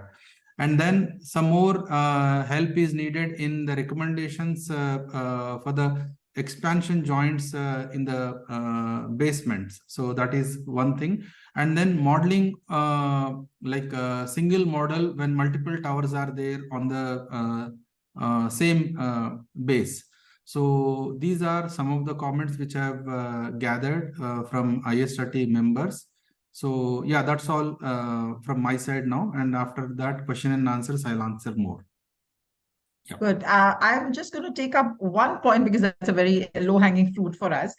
You're absolutely right that it was a paradox that how can you have code exceeding buildings being addressed in the code, because then it's part of the code, so it's not code exceeding. So but that was really semantics. But we have addressed it. So the new revision doesn't have the word code exceeding anywhere. Okay, so that we have taken out. So now it is buildings which do not conform to the prescriptive measures given in the code. That's how we have changed it. And you're absolutely right. It's good to know that now we have very good sensors. And I think one thing, if since we have BIS presence here, if we could work with the building authorities having jurisdiction, that there should be no occupation certificate given. See, now what we've done is earlier we had the appendix, which said, not appendix. We had recommendations for building monitoring. Now it's not a recommendation. It has become mandatory. But still nobody is doing that. So if we could work with the building authorities having jurisdiction and say you cannot give an occupation certificate until this has been checked at site, just as how they check the fire requirements, I think we need to have that, because otherwise we're not going to create an indigenous database, So I think we need. Would Shadilal ji want to speak? No, that would be nice. Yeah. Good morning. First of all, thanks, Alpa Madam, to have representation of ISSC on today's program. this tall structure code, when came, there was a lot of resistance. Everybody feel that everybody knows everything. This is what our Indian concept is there. And when we moved throughout India, only few metro cities, and where in metro cities also, I should not say, but it is real fact that 10 to 20% buildings are conforming to codes. They may be also exceeding, as rightly said by Alpa, that how many people are implementing earlier. In Mumbai, like city also, when few time when there are problem, I was on high-rise committee, you were knowing, then these many things we have seen for last at least 10 to 15 years. Most of things are not confirming. Wall structure code तो बाजू में रहा, ordinary code ही हम follow नहीं कर रहे. तो for now we have to make BIS should come into picture, goes on increasing awareness among people who are practicing. What has happened after software are there? Earlier we were doing manually, so it was very tedious. So we were not interested. And then changes every day. Architects simultaneously, these architects see the plot size and building. These are decided by architects and developer. We are all structural engineer, play with them only. Their column, their thing, then slightly here, there, every day fighting with them. So BIS should save some role for architects also. And this DC rules, normally buildings are getting approved by corporation or whatever local authority. So we should make them aware also what are requirements. We are trying, but when suppose Alpa says this building, no, this system is not fitting. So they will come to me, okay, Alpa ma'am को ठीक है छोड़ो मैं कर देता हूँ. So this tendency से हमें बाहर आने के लिए whatever we have to think. So BI should try to get architects के लिए भी एक छोटा मोटा कोड बना देना चाहिए. छोटे सिटी तो फॉलो करते ही नहीं. और town we have no engineers. They are all but tall structures are not there, so we should not worry. But especially metro cities, we are too much worried. If something goes big problem, there will be a big havoc. And this carbon and all these things we are talking, this is really much required for future. And BIC is also working for some timber and all other thing, material, specialized material. And one day I request all of you to have some program at Mumbai. Physically we will have. And I especially request Dr. C.V.R. Murthy, Alpa madam, Heera ji and BIS की हम एक programme करेंगे और लोगों से मिलेंगे तो we will have lot of opinions. When we are meeting every day, we are facing lot of problem. Everybody is criticizing कि ये यार टॉल स्ट्रक्चर कोड क्या बना दिया और एक नया उपाधि आ गया हमारे लिए. अब वो नहीं हुआ तब रिवीजन आ गया. रिवीजन करके you have tried to simplify something. तो हमें रिवीजन तो it is good thing and further revision will, as you told, for composite we are coming. Other things also may be revised with that, and that is a good step, and that will increase our safety stability. Thank you. Ms. Alpa, shall I start taking the questions and ask? Yes, please. Thank you so much. Yeah. So, like, I'll be asking questions to all the members present here, and I'll focus on what you have presented. That kind of questions will be shooted to you. So the first question is to Alpa Madam. This is on natural period. So it's by Deepak Kulkarni. Anchoring the structure will reduce its time period. The code should take into account action of anchors in structure.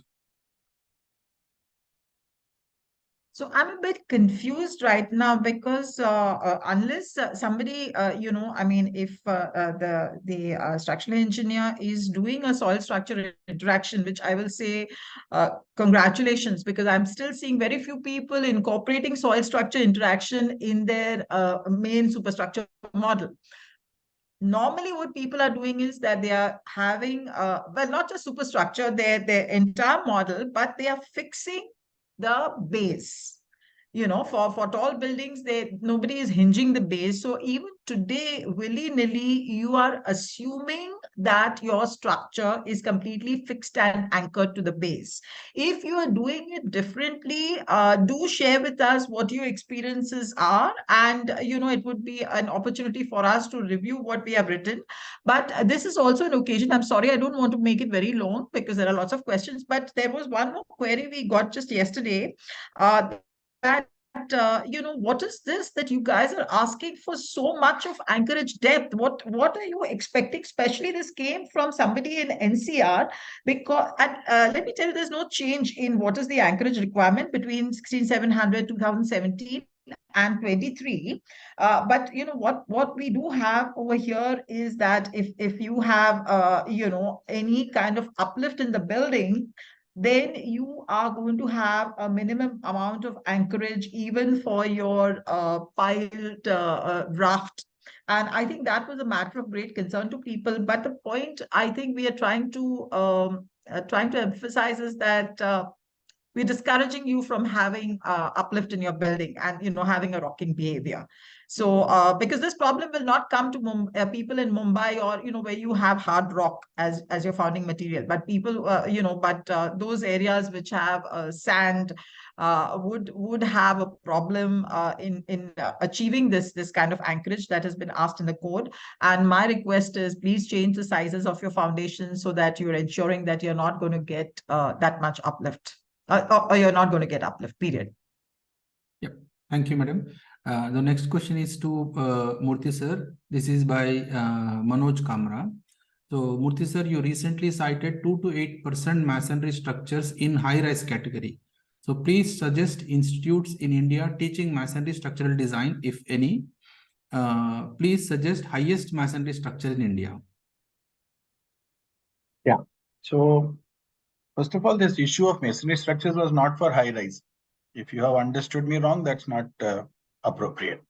Second is that masonry structures design is taught in IIT Madras by Arun Menon. And if you want any details, please contact him. Third is that the tallest building that we can see right now is about 6 to 7 stories, but that is in a system which is the Diwari type system, which has the wooden frame alongside it. In time ahead, we can even think of confined masonry type constructions with more masonry, and we can build. So the lesson I have learned is that there is no limit per se specified, but one has to ingenuously look at each building and see how much you can load based on the Indian standard IS 1905. Soon we are coming up with reinforced masonry as 13920 part 1 and 2. You will get a look at that. In fact, you already have it in the NBC as an annexure. And so it will come for wide circulation as 13920, because now we have harmonized all the masonry documents into 13920 under the categories of masonry, concrete, steel. So you will see the similarities and dissimilarities in the different systems in the road ahead. Thank you. Yes, sir. Thank you, sir. Yeah, the next question is to Ranjit ji. So this question is by Gunashekaran. So as per CTBUH, buildings taller than 300 meters are super tall buildings, and buildings taller than 600 meters are mega tall buildings. But in the latest IS 16700, buildings taller than 250 meters itself are termed as super tall buildings. Why do we have this deviation from CTBUH?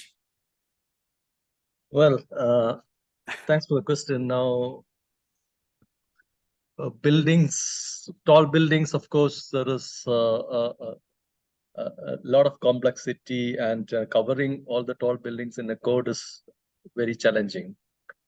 So for that reason, we have restricted the height to 250, whether we call it super tall beyond that or not. But the intent was to limit the height that code can cover, and if that height is exceeding the prescriptive limit, that will be then subject to a review process. So we are not stopping anybody from designing a building taller than 250, but the approval process has been stipulated so that a review process and the second eye looks at it, make sure that the building is performing satisfactorily. Okay, thank you. Yeah. Now, next question is to Arunji. The question is by Amol Acharya. The draft 1893 part 1 and 2. We don't know when it will be released. That is the Yeah, curiosity.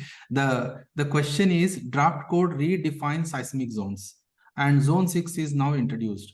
What's the plan of accommodating new zones into 16700 2023? Arunji? Yeah, thank you. Thank you very much, Professor Sam. The finalization of the draft revision of IS 1893, particularly the two parts, part one has been broken into two. So those are being finalized, and oral response has been received in BIS. The expert members of the committee are already on the job to address those which are practicable into the draft. And as and when 1893 will be finalized for publication simultaneously, necessary amendments will also happen in 16700 code as well. And that is the reason in BIS, what we have done is that in various of the structural engineering committees as well as in other committees, we have equal representation from other technical committees of specialization, so that whatever is happening at the later stage in any committee is reflected in the relevant standards. Okay. So we can expect roundabout by March or so for 1893. Thank you, Arunji. Anil Hiraji, this question is to you by Ravi Kumar. How serious we are considering durability and its testing requirements as well as curing? Generally, all buildings are not much focusing on curing because of aluminum shear wall technology. Look, it's a good question. I think we do need to focus a lot more on durability, especially now that the carbon footprint comes in, the design life. I suppose the only way I can answer that question is that we do need to address durability, the construction process in future codes. I'm not too sure whether it's just particular for tall buildings. I think there's nothing special about tall buildings. I think it just generally applies to concrete construction. And just to add to that, I think the bigger problem is the durability in basements where you're interfacing with ground. So I'm not answering the question. It's a good question, and we do need to address it. But I'm not too sure whether it's particular just for tall buildings. Yep. Thank you. And Murthy, this is to you. Question is by Anant Pandey. Torsional irregularity conditions specified in IS 1893, one marginally exceeds, that is displacement ratio above 2, and the other is satisfied. What should be done, especially for over 100 meters building? Yeah, this actually in the other multiplex, this cinema is running. So currently we'll stay on 16700. When we come to 1893, we'll do one more in that multiplex. So please join us there. We will answer it there. Thank you. Thank you, sir. Thank you. Alpaji, this is to you. This is by Siddharth Bhatt. Is there any update in provision of cantilevers? It's a span length limit to extend, and any restriction on non-provision of cantilever for more stability of tall buildings with respect to earthquake resisting? I think that cantilever issue is going to be addressed. It has already been addressed and is going to be addressed in the earthquake codes. And I think we have the chairperson of that, Professor Murthy, over here. And as he said, we will have a special session for 1893 and 13920. So we'll address it at that time. Right now, there's no special provision in 16700. Thank you, madam. Yeah, now another question to Anil Hiraji by question by Alok Bhaumikji.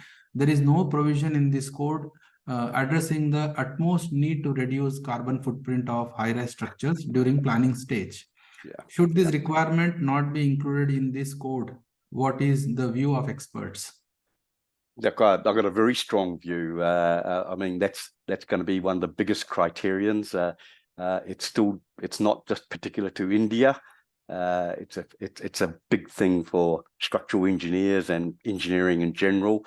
It's going to be very important, and it is going to be the future. And I'm sure that future revisions will have a huge chapter on carbon footprint, because it's going to be a requirement by governments in the next 5 to 10 years.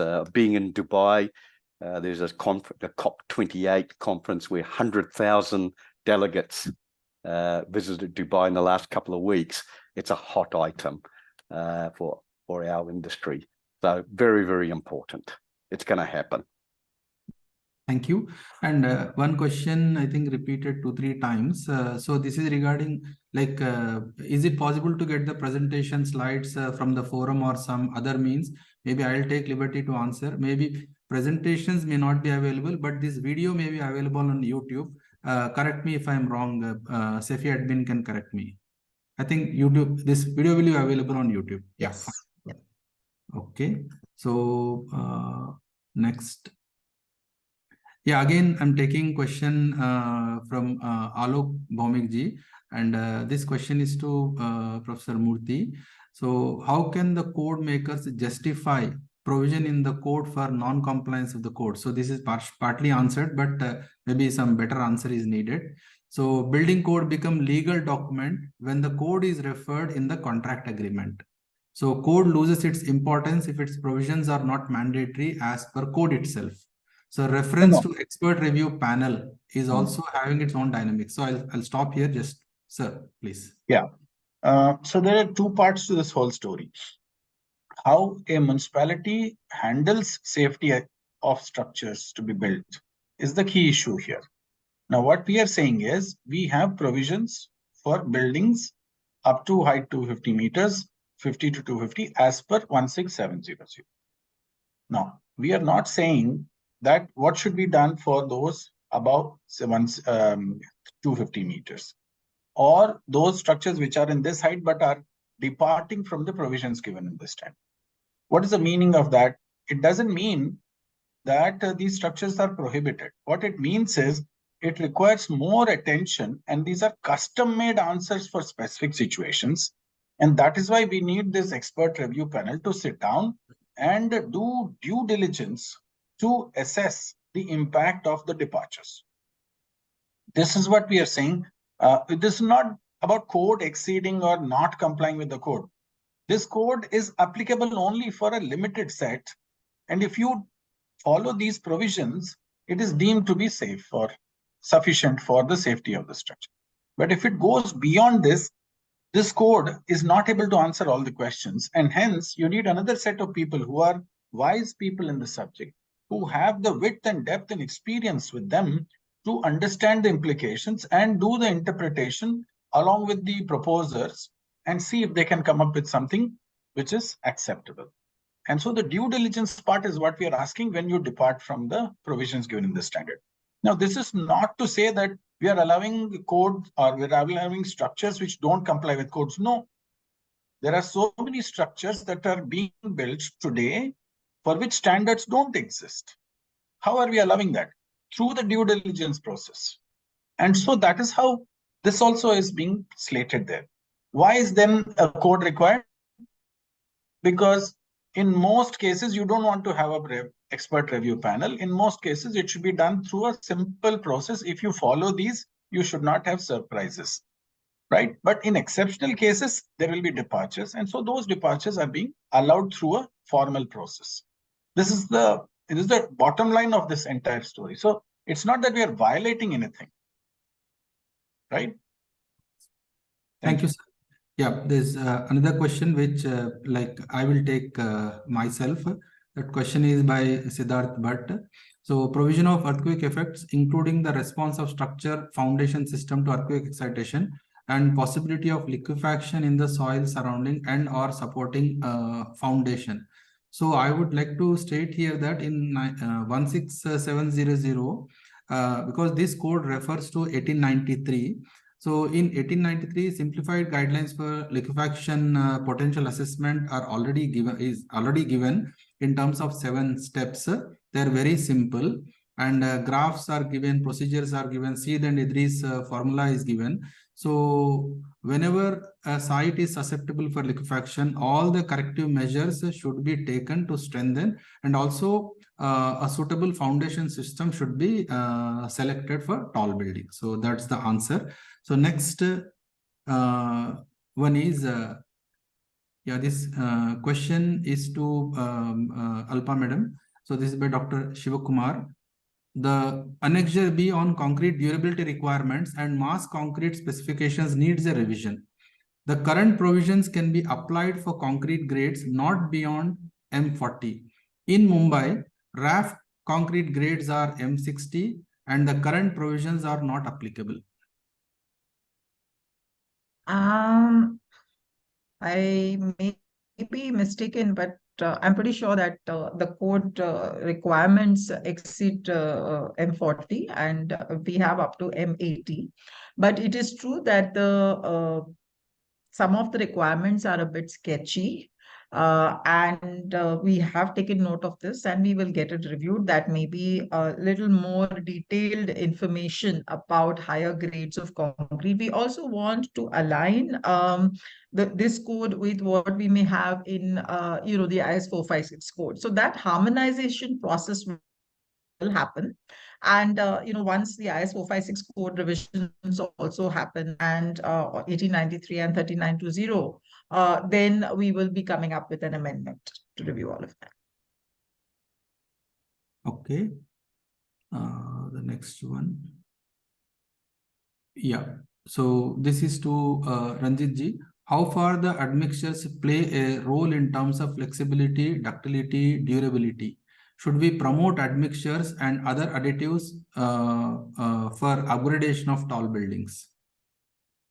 Well, what do I say? I mean, I'm not an expert in that, so if somebody else can take this question, because this is not something purely related to tall building and the code. Yeah, I suppose I can make a comment, Ranjit.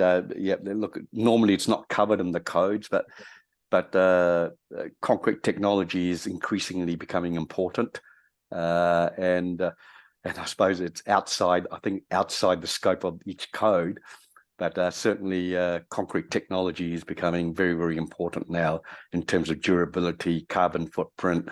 There's going to be a lot of developments in concrete technology, and I think that's already taking place in India. Some of the academics might be able to answer it, that it's a hot topic in terms of concrete technology. Thank you.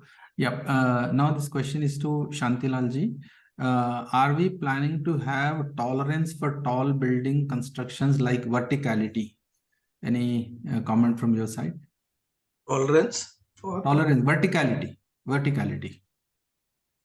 Verticality, to no, we are not actually monitoring the things, and we are following codes and government regulations.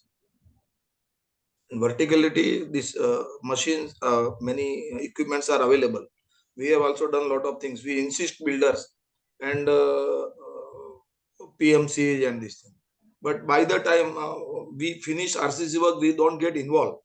And interior people, and they don't install. So some legislation or some corporation has to make it mandatory, similar to what fire or other things are there. Then only we will be able to monitor that. Many times we get complaint after completing building that lift shafts are not in line and they are not able to fit the lifts. At that time they realize it.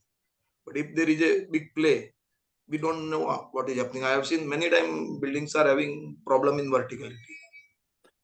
Okay, thank you. And the next question is to Alpa ji. So this is by anonymous, but maybe question is proper. That's why I'm reading it. In future, I will not read that questions.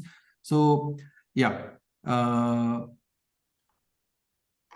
For wall strength design, the cracked section modifier is called out as 0.7, which is uniformly assumed to be applied to wall from the basement to roof. However, ACI does extend the study to cracked and uncracked walls with 0.35 and 0.7. Why something of that sort is not addressed in Indian code?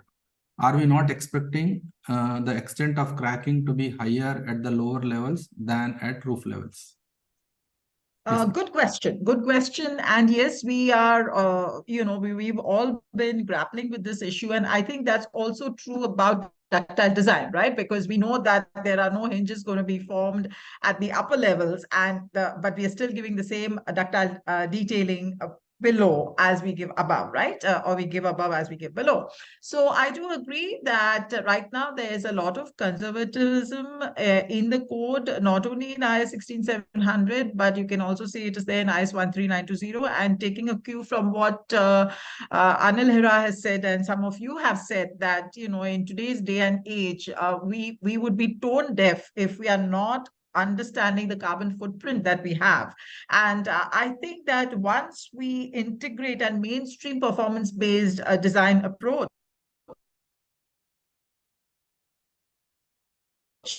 into our codes, we will be,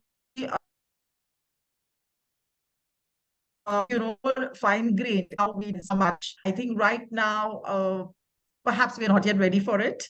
And I'm hoping, as I said, in the revision, but the revision after.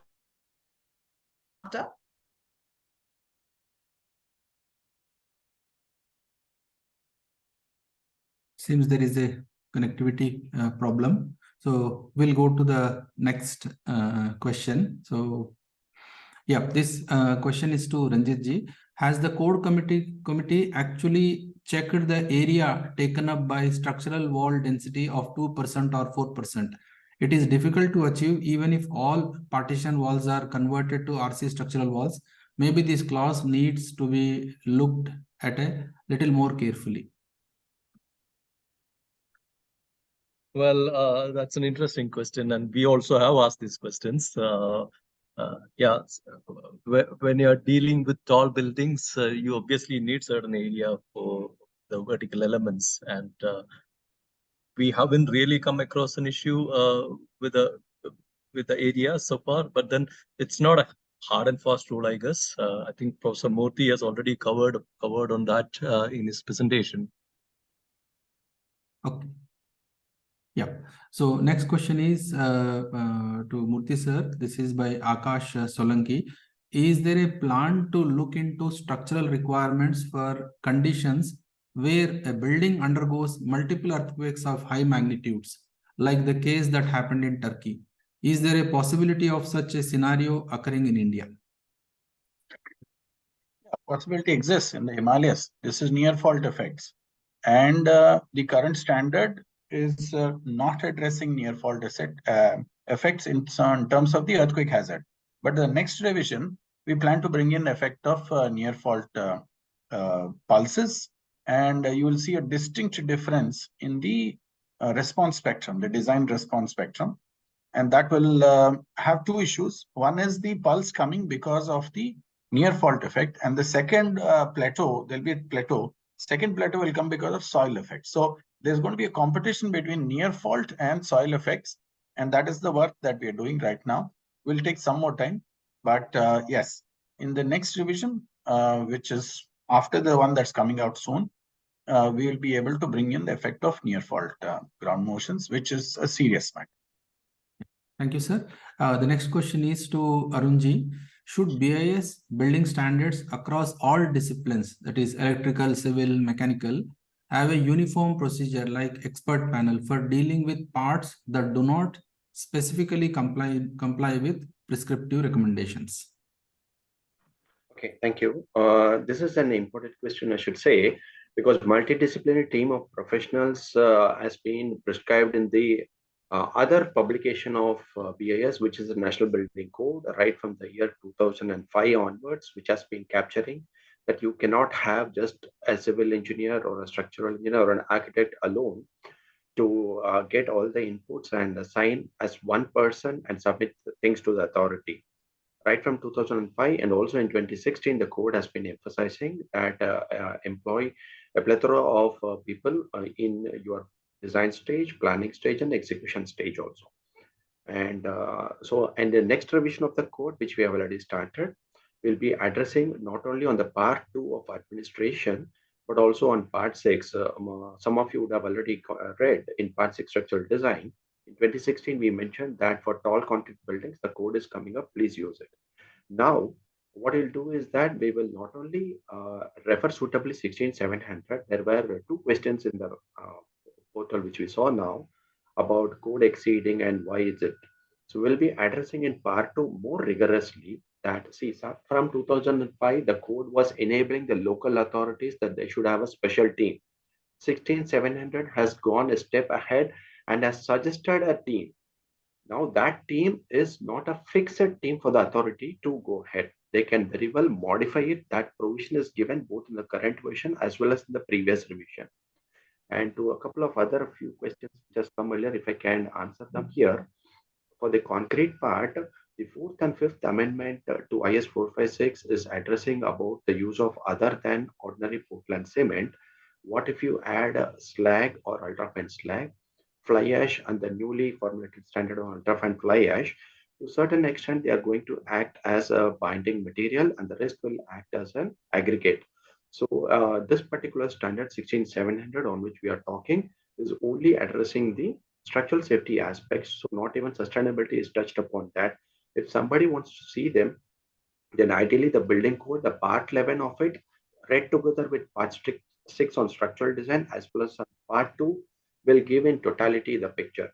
Our services department of BIS, which has been making standards on variety of subjects, most of you by now are aware, have very recently brought out the standard on structural design and proof checking consultancy services and their requirements. Maybe on similar lines, there can be a couple of more standards which we can consider making as per the comments and questions which I see in this chat box today. Thank you. Okay, thank you. And the next question is to Murthy sir. Yeah, Abhishek, you're saying something? Abhishek? Muted. Abhishek, if you're talking, you're mute. Please unmute yourself. You're not audible. I'm not audible right now. Now you're audible. Please go ahead. So further to the Arun Kumar sir's reply, I just want to mention that IS 16700 also gives specification for concrete being used in tall concrete building, where it is annexed. We have briefly covered in IS 16700, and this gives that minimum strength of concrete should be M30, and if we are going above M70, we have to have further tests also. For example, apart from 28 days, we have to go beyond 56 days and 112 days also. And we are also covering, apart from taking the advantage of sustainability and durability, we are also giving the cement can, in OPC, we can use GGBS, fly ash and other things. Apart from this, we can use admixtures also. So we have given all these things in this IS 16700 in Annex B, I think. Okay, thank you. Thank you, sir. Yeah, thank you. Next question is to Murthy sir. This is by Sheetal Sahare. Any recommendations for use of floating columns? I'll take advantage of this question and reiterate what Anil Hira Saab said and also Alpa said, that this tall building code is not for young people who are just starting. You must know that all the bad things like smoking, drinking, and all that is not allowed, right? So we don't have to reiterate any of that. Any of that we don't have to reiterate. We just need to do all the good things. And even after doing them, there are many new things that are coming and we have to face those new things and solve those issues. So floating columns, no for us, as much as I can emphasize. But there will be situations where above the transfer slab that we have typically over the parking lot, we have a big thick slab of 5 meters, 3 meters or so. And then the grid there may not match with the grid below. But don't get mixed up that that's a floating column situation. It's not a floating column situation. The floating column issue will come when you have a simple chota normal beam that is connecting and the column is sitting somewhere in the middle between two columns. But if you have a thick raft, 3 meters, 5 meters, that's not a floating column. That's a completely new system. But of course, the demands on the lower story members is going to be different. And that is why we need a peer review panel to examine if all things are going right. Thank you. Okay, sir. Thank you. This next two questions are to Alpa madam. One is, I'm shortening the question, it's lengthy. So what are the guidelines for expansion joint? That is one thing, one question. And the second one is in definition of P delta combination, 1.2 dead load plus 0.5 imposed load plus or minus 1.5 earthquake or wind load. So what will be the additional effect of 1.5 factor for wind load in P delta analysis? So you please take up these two questions. First one is expansion joint. Okay, so the second question is actually addressed to Ranjit. So I'm going to give Ranjit the privilege of responding to the P delta effect. We just had a discussion on it yesterday. So, but to answer this issue about expansion joints, now I'm assuming we're talking about the expansion joint between the podium and the tower. I mean, I'm not sure what expansion joint is being discussed. I think those expansion joint requirements are already addressed in other codes. So we will not be providing that in 16700. See, 16700 is meant to be a code which is specially for tall buildings. So if there are requirements which are different for tall buildings than for other buildings, we will definitely include that. But as far as expansion joints, we do not see any difference whether it is a tall building or any other building. And that is already covered in other codes. So we won't be covering it. Yeah. Right. Right. In P delta effect, obviously the effect of factored lateral loads have to be considered. And that's part of the combinations. Only in the case of dead and live load, there is the approach is a bit different. You can actually consider the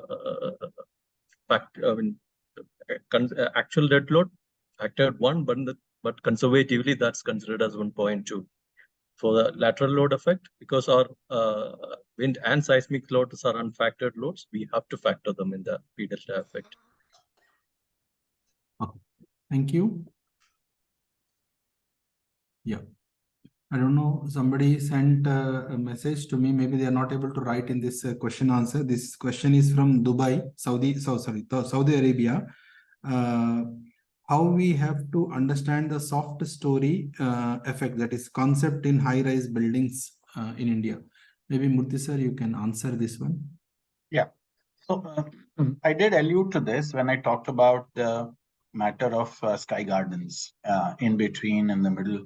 There is an opposite of sky garden, which is the service floors, which is making it shorter and stiffer. So there we have both the cases.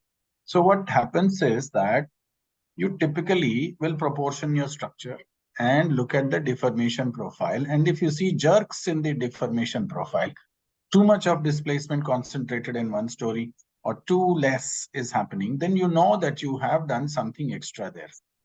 Try and keep the deformation profile as smooth as it can get, rather than have these big jerks happening. Because when you have horizontal shaking, you will notice that most of the deformation will get concentrated because of the flexibility. The inelastic actions will start off in that flexible domain. And that is where we need to be a little more cautious. That's why the 80% of the game is proportioning the members, both in terms of stiffness and in the mass distribution. First, you sort out that, and then you do the design. Right. And when you do the design, you also need to check that the strength itself is not unduly jumping at each story. So it's a soft story as well as a weak story that we are trying to emphasize here. So as I said, once again, the good things from 1893, 13920 will continue here also. Only thing is, there'll be a few things that will get superseded. What Alpa said, natural period expression that is given here should be used and not the other one. So don't go back to the 1893 wala natural period. That is meant for buildings which are less than 50 meters. And even that, we need to improve those expressions by doing more testing and getting more realistic estimates from within the country, because our practices are different than other countries' practices. So as you instrument more buildings and as we test those or take those records and do the analysis, we will get more realistic. So that's where our request that please comply and add a sensor to your buildings will really help in trying to further the provisions and make them more richer in the next revisions. Thank you. Okay, thank you, sir. If I may just come in to add to what Professor Murthy has said, I have also been seeing the question is very well received, because I have also seen that there is a tendency, especially in certain parts of the country, to give the ground floor entry, that if your typical floor is, let's say, 3.5 meters, they're giving as much as 8 meters to 9 meters for a building which is 35 stories or 40 stories. Now, I think that it is mandatory that you must do a stiffness plot, and it's very easy to get a stiffness plot. You can do it, and you have to make sure that you have a stiffness of at least 70% of what you have on. So on the ground story, that is not impossible, because you can add more elements, at the ground floor than what you have above.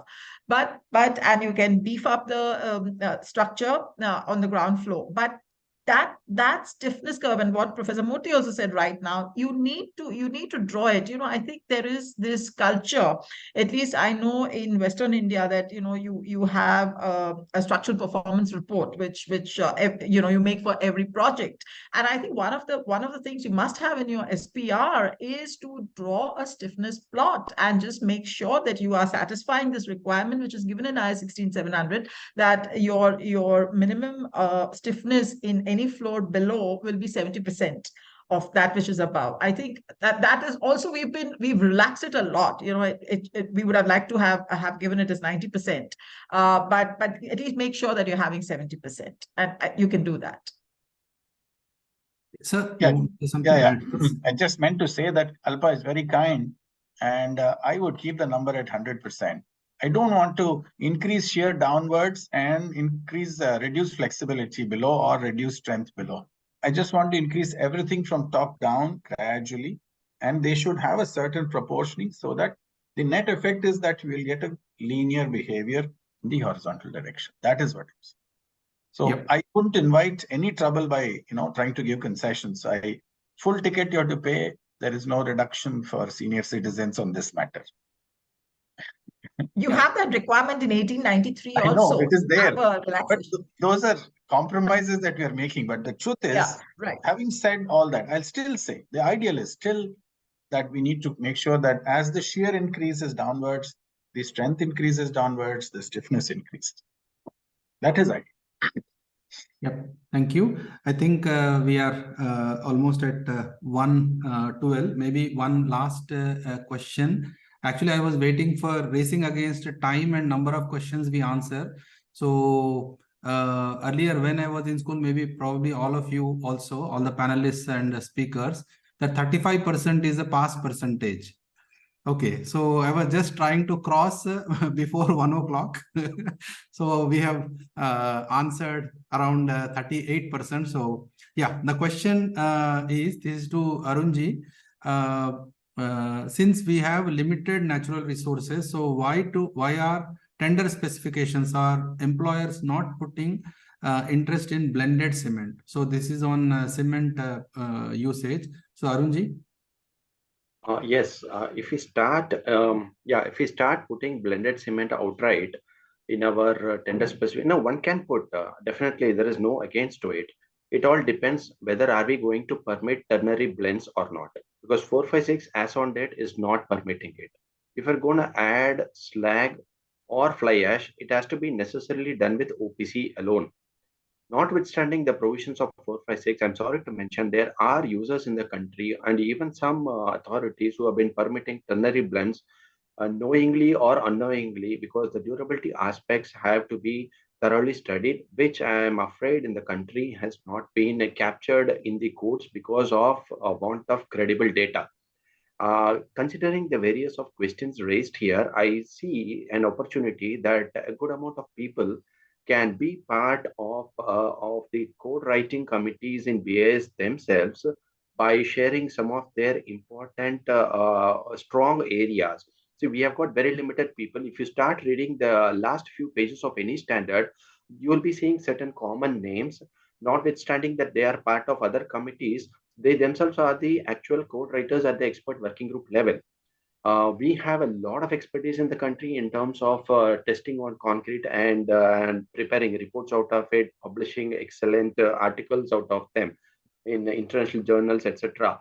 but a simple conversion of such reports into standards is the need at the heart. And for that, we need to have more working hands. I take this opportunity to request and welcome people, interested ones, those who are adept in writing simple provisions which can be understood by anyone, and more importantly, the government authorities who are going to write tender specifications. I, in fact, have already requested our services department to consider preparing a guideline standard for how to write a tender specification, not only for the stall building code. We have been doing a series of events on fire safety, on electrical safety, national electric code, national building code. Everywhere there are questions raised about the government departments or agencies not putting this clause. I'm not blaming it on the government departments. I also know about a handful of private companies, how they are subletting or how they are getting the inventories from their other set of people. Maybe a guideline standard for such specification may come in the future, but I still hope that it is required also. Abhishek Pal, would you like to add something more? Yes, sir. Yes. The thing is, sometimes no, in government bodies, and they're not aware of that BIS are having many standards with respect to. I mean, we have types of cement, we have furniture standards, we have wood and timber standards. So that is why we are having. I mean, in BIS, we are having so much awareness programs amongst all the PWDs, irrigation departments, and different municipal corporation, and we are telling them about that we have so many standards in civil engineering. In civil engineering itself, we have, I think, close to 2000 standards we have. So we are just making them aware that you can use these standards on their I mean manual and their different guidelines. They can use these standards. So we are making them aware of our this I mean, we have what we have published and what we are working on in this BIS. Yep, thank you. And the last one, Alpa Madam, this is to you, and maybe you can take it forward and conclude it. That is, can code committee explore the possibility of incorporating commentary similar to other international standards? We definitely want, and let me invite people who are ready to dedicate themselves, who have the requisite experience and the interest and the expertise, to please back channel, contact us, and if you would be ready to be part of the commentary writing process. Right now, as I said, we are also parallelly working on a composite code for tall buildings. I think as what Arunji said right now, the same people, then they are going to be spread very thin. So I think we need to have, as we said, we are just representatives of this community, and we need more representatives to come forward. And it may be not financially remunerative. You may be putting in your own money, but the satisfaction you will get out of being part of, writing codes, I think no building design will give you that satisfaction. So please, I request, those of you who feel you are fitting the bill to come forward for the commentary writing. Yeah. Alpa, We will be coming. Alpa, you said you may not be getting any money. We're actually saying you will not be getting any money. Yes. Okay. Yeah, I think I should now pitch in here. This has been of late. I mentioned has been there for years together. The management of BIS has inclined to that. The chairpersons have already been given this provision. It is starting December. We are now sharing some monetary allowance to the chairpersons, and the management is so inclined, and it has also extended to the expert working groups for other activities. And maybe there is no dearth of money, I can comfortably say, as on now with BIS. And in the coming months, maybe that all the technical committee members, particularly the expert working groups, would be monetarily also. Arunji, just thank you for your good gesture. Like one thing quickly I will tell, but in detail I'll tell later. That is, can BIS codes, can we have a citation index for the codes? Okay, so citation that will index. add a lot of value. So I don't know what other complications it has, maybe being a legal document, all that, but it will be a good thing to have citation index. Right. I can connect through our publication department because every standard has got some copyright information. But notwithstanding, we do see in thesis papers, etc. Thesis particularly people referring our standards. We can discuss more on this, sir. I can connect through our publication department about the legal aspects as well. Should not be a problem, provided that all the indigenous Indian standards have already been made for access from the BIS authorized site, which is BSB Edge, and not that other source from google.com. It is BSB Edge. I'll put the link on the chat box. Madam, over to you. Yes, thank you. I invite Abhishek Pal, the Secretary of CED 38, to give his closing comments, and let's close the seminar. Thank you.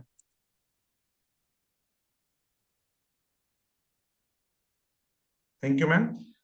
And first of all, I would like to thank all the panelists and all the members who have given presentation. I will start with Arun sir and CVR Murthy sir, Alpa Shed ma'am, and Ranjit Chanduri sir for giving presentation regarding IS 16700. And after that, I'll also thank Santilal Jain sir, Anil Hira sir, and Pradeep Ramacharla sir for giving their inputs and their view and their opinion on IS 16700. And I would like to thank all the members who viewers or participants who gave their inputs on IS 16700, and we will definitely take it up, and when we take and if required, we will also issue amendment, or we will revise this this standard.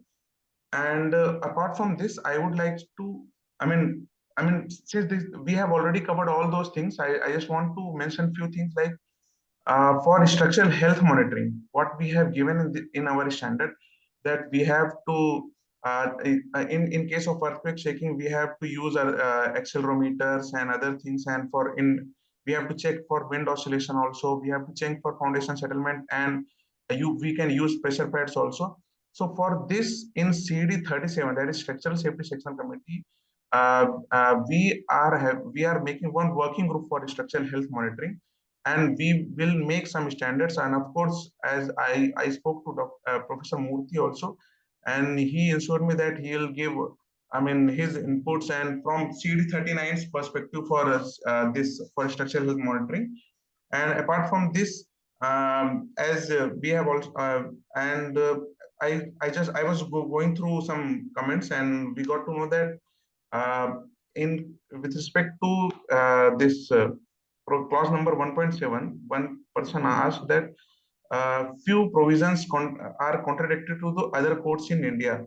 So if you think that if you can point out these provisions, we can definitely take it up in the our technical committee, and we will issue an amendment with respect to that.